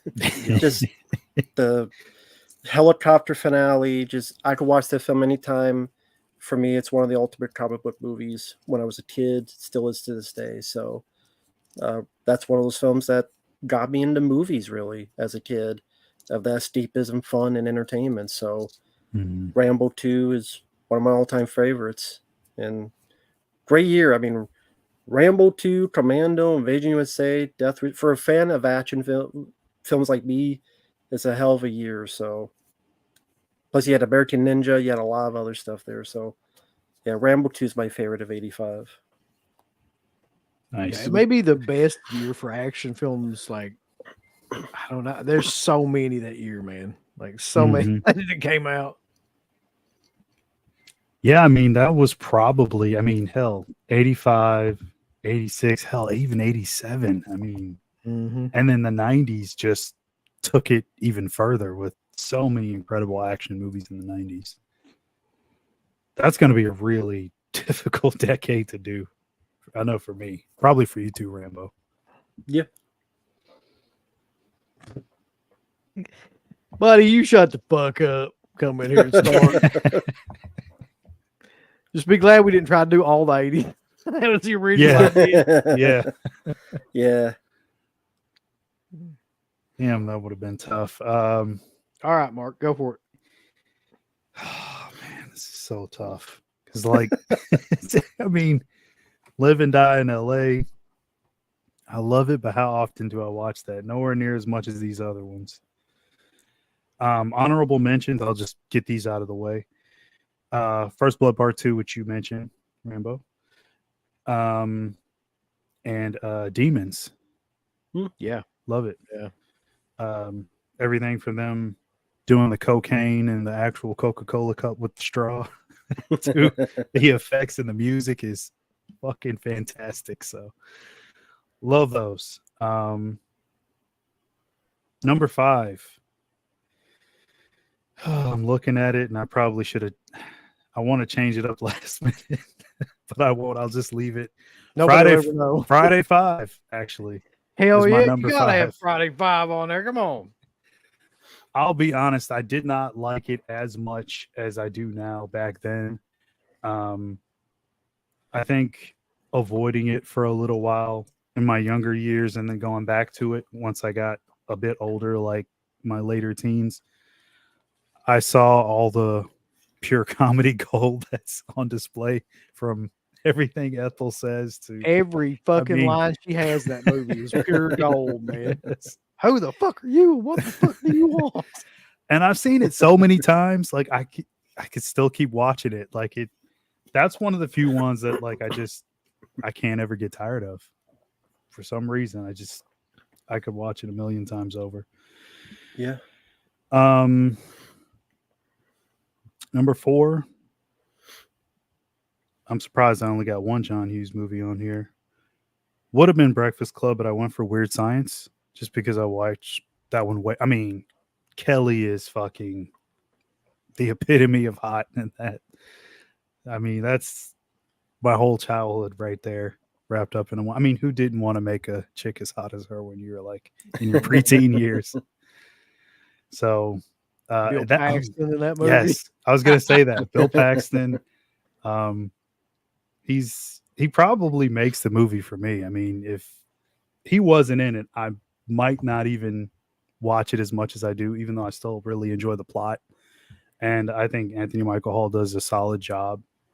But yeah, the lines, I mean, the sequence with Anthony Michael Hall and his mom and dad and the whole bathroom thing, what he's really doing in there. Just great stuff. Number 3, without a doubt, this is the best Romero zombie movie. Day of the Dead. Wait, what? It is. You'll It just me to is. agreeing with him. Yeah. Day of the Dead is the best. I didn't know Dawn of the Dead was made in 85. Fuck. But yeah, those characters, god damn. I mean, it's not meant to be funny. It's really not. But how can you not laugh at those guys and everything they're doing? I love the idea that the zombies are at the top of the food chain now and human beings are living underground while the zombies live above ground. That whole subtext I always enjoy. People talk about the consumerism and stuff in Dawn of the Dead, but I really like those elements that are in Day of the Dead more. Of course, the effects, which I could go on and on about, just make it easily my favorite zombie movie. Not even just my favorite Romero movie. Friday Night 2. Oh, Friday Night is number 2. That one you mentioned Rambo. Man, I've probably said this a million times on the show, but there was a point in time where as a kid I watched that movie. I don't even know how many times. Like every day after school, I come home and watch Fright Night. So it's burned into my brain forever. The music, Chris Sarandon is actually really good as the vampire too. You mentioned Roddy earlier, who's great. Yeah. And I don't mind Amanda Bierce. She's okay. Yeah. She's probably the weakest of the Yeah, she's of the weakest bunch. link. Yeah. but still, those effects, man, that's still her character Amy when she becomes the vampire at the end. That's my Yep. favorite look for any vampire ever. Yep. So it's really high up there for me. It was almost my number one. And the effects for her closely somewhat rival the effects in part 2 for the vampire in part 2, if you guys remember how she looks at the very, very end. But my number one is Back to the Future. How could it not be? So many quotable lines. Hopefully it never gets remade. I'm praying that never happens. I know it's only a matter of time once those guys pass on. Like they've probably been dying to remake that franchise. I've never heard anything about it, but I'm guessing Imagine how much they that have would something in suck. their contract that says that God. they won't let it happen. Oh yeah, So- Bill Skarsgård will be the fucking Oh, like. don't. That's like my nightmare right there. No, it won't be Bill. It'll probably be somebody like what's that fucker that played Man. Spider-Man? I can Tom see him being- Holland. Yeah, like Tom Holland will be the Michael J. Fox role. Yeah. Yeah. Jenna Ortega will be the girl, and Yep. yeah, it'll suck. She's got to in her contract. She's got to be in at least one of every 2 movies right now. Jenna Ortega. Yeah, so that's my top 5. I mean, hell, I love Goonies, but I don't watch it anymore. So that's another one. Would have been on the list, but I don't watch as much as I used to. Don't you worry, Mark. Wore it out. I mean, Something tells me it's going to make an appearance. I bet. I don't want to keep going on and on about the ones that should have made the list or could have made the list, because then I'll probably be giving yours away. So you go ahead, Uncle Bill. Well, there's like literally 20 films that could be honorable mentions in Yes. this. Yeah. But I'm going to give my honorable mention to one that didn't get talked about at all, and I fucking love this movie, and I think it's one of the best comedies ever. Spies Like Us. Shit. I did not think about that. Chevy Chase, Dan Aykroyd. God, man, like basically 2 like dipshits that are working for this like intelligence agency, and they get promoted because they're expendable. Essentially, they move them up to this position, and the testing sequence in that, man, where like Chevy Chase fucking taking the test, he's got that like arm, and he's got all the answers in it, and he's pulling out like shit, all pulling out of his mouth, pulling it out of like the arm, like the eye patch and everything. That's just so great. And then the scene where they're trying to be like doctors, like doctor, like just that whole thing is amazing. I love that movie. So my number 5 is To Live and Die in LA, because I'm a huge freaking Mark, and it had to be on there. That movie to me is like what a cop film would probably really be like if it was real. Like, it doesn't have a good ending. All the characters are basically like unlikable and have their own flaws. And I mean, from the villain, quote unquote, to the hero, quote unquote, to everything in between, like they're all a mess. And the way the film works out is a mess, which is great. It's got an amazing soundtrack score as well. It's got a car chase sequence that rivals the French Connection. I think it is better than the French Connection, as a matter of fact. Most people don't list it as such, but I think it is, in my opinion. And just, I can't think of another film that has the balls to end the way that film does. From beginning to end, though, I'm in awe of that movie, and have watched it like I got the Kino 4K and watched it like probably 10 times in a week. Like, that's no joke. So yeah, that would be my number 5. If you haven't seen that movie, anybody, like, check that movie out. My number 4 is a movie that probably nobody would have predicted, but it's a film I grew up with too and watched, and I was always fascinated by how different this movie was than any other movie, in the way that it's made and the tone and just everything about it. Better Off Dead is my number 4. John Cusack. It's just such a hard movie to explain, because like it's a dark comedy. He's the whole point of the movie is just he's trying to kill himself like throughout the whole Yeah. fucking movie, and like so much that he breaks up with his girlfriend, who's Amanda Weiss, who's also in Nightmare on Elm Street, and it's just him wanting to kill himself, but like not being able to for one reason or another, and his family's crazy.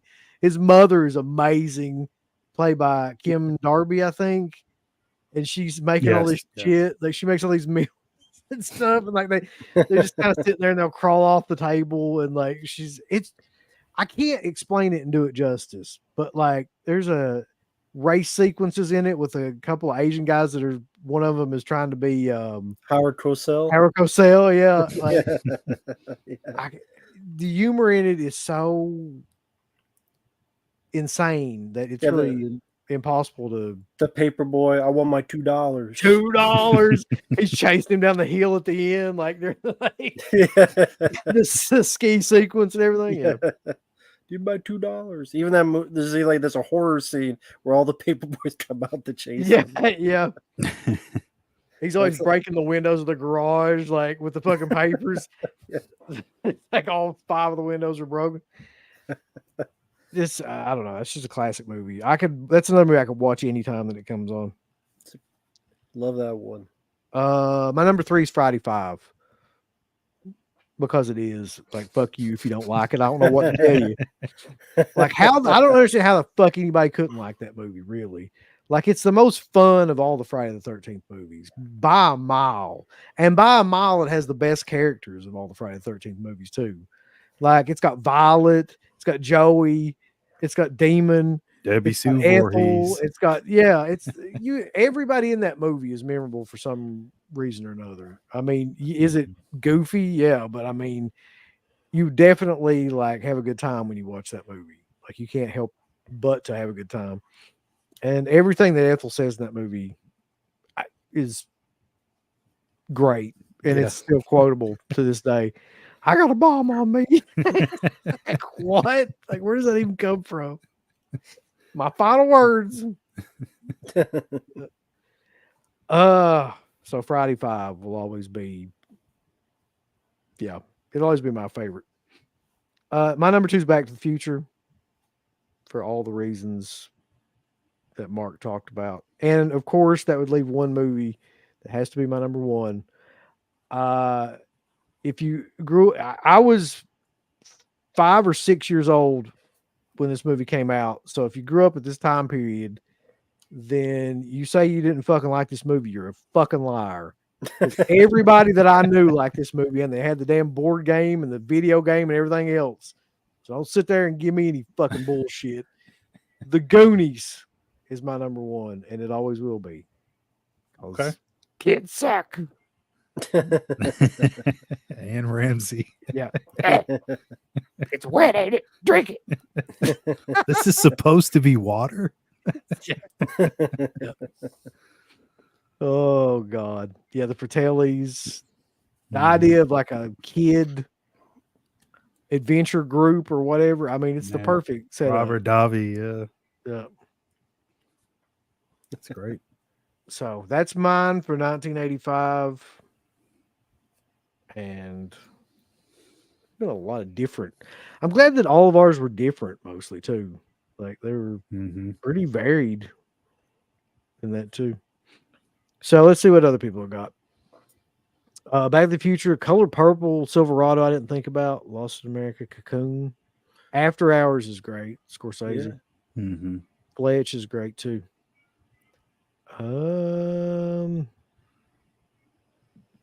Back to the Future, Return of the Living Dead. That was another one that almost made it. Man, it's another movie I could watch anytime. As is Reanimator.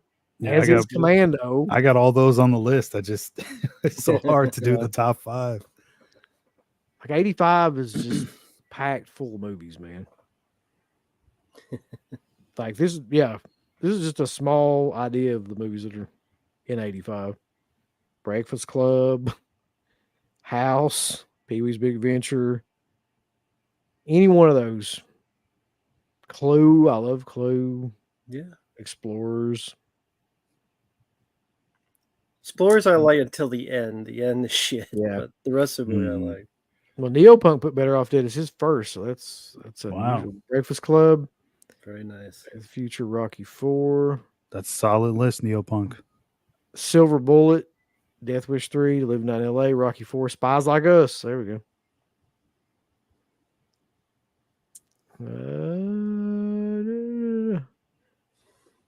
And Pale Rider. I hadn't thought about Pale Rider. Legend, Yeah. Explorers, Friday 5, Day of the Dead, Reanimator, Demons, Back to the Future, Death Wish 3. Death Wish 3 gets a lot of love on here too. Chaz's God, Bright Night, Rambo 2, Last Dragon. I Last thought about putting Dragon. that on there. Yeah. Just Goonies and American I Ninja. actually went to the same high school as that guy. Time March? Yeah, the what's his Show Nuff, that guy. Showed up. Oh, the Really? bad guy. Yeah. Okay. Some people like of course I was like my first year in high school, and I get there and like that's what a bunch of people were talking about. They were like, hey, like go look in the hallway. They had like this thing up of him in the hallway, and they even had all the previous years like class photos. You could look at like this mural thing that they had, and sure enough, he was in there sitting right in the middle of That's the killer. class. Shown up. Yeah. Friday Night, Weird Science, Real Genius, Summer Rental. Yeah, I had that one on there too. On the Nice. list. Asian USA Commando. Better Off Dead. All right. Well, that is the show, I guess. We're 2 hours and 45 minutes almost in. And what a hell of a show it has been, too. So I guess we'll follow up, man. It seems like the only logical thing to do would be next week to do 86 Well, through that's 90. reaches Friday the 13th. Oh, fuck. That's right. Yeah. Okay. So, yeah. I mean that's kind of a good idea anyway, like to break it up, you know. Yeah. So yeah, And next do week is every- Friday the 13th. So we're doing the tier list of Friday the 13th characters. So the week after that, you're right, we'll do this. Yeah. So there's been a shit ton of people. I think this has been our most popular show, actually, in here the whole time. So thanks to everybody that has joined. And if you agree with us, that's great. And if you don't agree with us, that's fine. That's great too. Yeah. And that is how we will do the next one. And like Matt was saying, next week will be a tier listing. I don't know how the fuck we're going to get through this, but it's every Friday the 13th another character 3-hour show. that's not Jason. Yeah, is going to be on this tier list. So I just wonder how big that tier list going to be. Like, I've seen it and it's fucking insane. Yeah. okay. So, some of them I'm looking at, some of them from like the later movies like Jason X and stuff, some of the minor characters. I'm like, I don't even know. I don't remember that character. So, CK joining us on that one. yeah, he definitely is. Yeah. Oh, good. Okay. But yeah. So any parting thoughts or words of wisdom or anything? What do you guys got going on?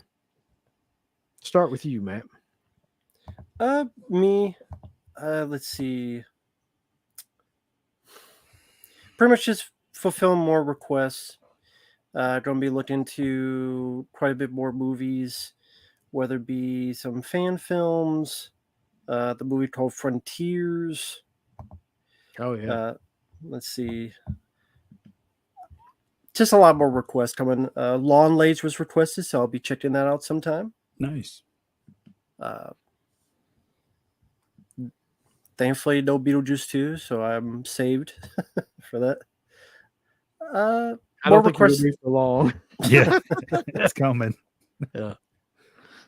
Like, okay, it was that bad. Like, I saw the video. It was that bad. Beetlejuice. Oh, 2. Like, it's worse than you can even imagine. Yeah. man. If you thought Alien was bad, you wait till you fucking see Beetlejuice. Yep. So more of that to come. How about you, Mark? I had an issue with my last video. It got fucked up really bad, so I had to delete it. I did not start over. So I'll be redoing that one and re-uploading it again. But September has officially started, so sets for September will be this weekend. I'll probably do 2 this weekend, which will be the franchise firsts, and it'll be a Final Destination set, and then the set for House. So that's it for this week. Is that the first movie House, or does it have all the sequels? It's a box set with all 4 on 4K. Okay. Comes in a real fucking house. He bought a house. Oh yeah, we were offline. How was it watching Substitute? Oh yeah, somebody said that they're the beginning of the show. I Replacement. forgot they're doing the replacement disc for that already. But you had to have actually purchased it directly from them, right? From Via Vision, or could it be from like a third-party site? I'd say you probably did have for. Oh, that's bullshit. Fucking bullshit. I'm gonna email them anyway and show them like a receipt, and maybe they'll replace it for me. Because we're off, and I'm like, hey Mark, how's this? He tested it, and it was completely screwed up. And I wish the reaction was captured on camera. It was like, oh, for fuck's sake. That's the most disappointing release of the year for me. I don't think I've had anything that's been as fucked up as that. It'd be tough. Some people might say the opera release, but we kind of expected that. I did not. I don't think anybody expected the Substitute Blu-ray to be fucked up. So, and Vendor Syndrome. Look forward to the Teep. Thanks for spoiling it. Good job, dumbasses. Yeah. Keep will be coming out in November if anybody didn't know. So, so a couple of shows that I want to mention real quick, and I'll make sure I don't fuck this up because I will fuck it up. You know how I am. Tomorrow at 7, I'm going to be doing Eurocrypt with Dirk, and we're going to be reviewing a bunch of movies that not a lot of people talk about, really. Peeping Tom, Repulsion, and The Haunting of Julia. And so that should be a cool show. And then on the 15th, that begins the show with Garrett that I'm going to be doing, which is the Bravo Countdown show. The 100 Scariest Moments, or whatever the name of that show was, 101 or 100 or fucking, I don't remember exactly how many it was, but there's a bunch of scary moments. We're going to be doing that. Looking back on those and kind of like commenting on what we think about their picks. And then the Friday the 13th show is on Friday the 13th. So we'll be doing the character tier list of every character. It's going to be insane. I'm going to be honest with you. Like, we may not be able to do every character because like some of those characters, I don't even know. Like I really don't even know who they are. So they're like side characters and stuff that are barely in some of these movies. So yeah, we'll play it by ear about what we can. Well, I mean, it at least has to be characters that like were killed. We can't just pick like some random guy like in Friday 5 who shows up, smokes a cigar. Yeah, well, if you think about it, you think about how many people in those movies. If you go through like all of them, like think about how many people that would just be that have been killed. Like, it's gonna take a minute, but we're gonna do it. But yeah, so until tomorrow, which will be the next show I'll be in. That's the Eurocrypt show. Tune in for that at 7. Yeah. I guess that we die and Friday Night Lives, right? That's right. Exactly. So see you guys next Friday. Friday forever. I'd like to tell people, thumbs up the video, Uncle Bill. Would you? Yes. Thumbs it up with violence and fury and just love everything about it. You hit the heart button, and you hit the ass button, and you hit the go fuck yourself button. Follow that up with the I don't give a shit button. There's all kinds of wonderful shirts over at shop.deadpit.com. Simply the best horror shirts. On TeePublic, there are others, but they all suck. You can get some Dead Pit Radio shirts. You can get Last House on the Left. The Hills Have Eyes. Texas Chainsaw. Oh, wait, you can't say Texas Chainsaw. All kinds of shirts, folks. You're gonna love them. Shop.deadpit.com. Special thanks goes out to our supporters on Patreon. Do you know what kind of stuff you can get on Patreon, Uncle Bill, starting at only $1 a month? What's that? Access to every Dead Pit show since 2005. We got almost 200 fan commentaries that we've done over the decades. We have a literal jukebox full of songs and thousands of reviews. I don't even know how many shows are up on there now that we've done over the years. Hundreds of thousands. You need to figure this out now and subscribe to us on Patreon and YouTube and Instagram and help us to 1 million. The road to 1 million subscribers starts today. So deadpitonpatreon.com. Join today. Tiers start at only $1, but I'd recommend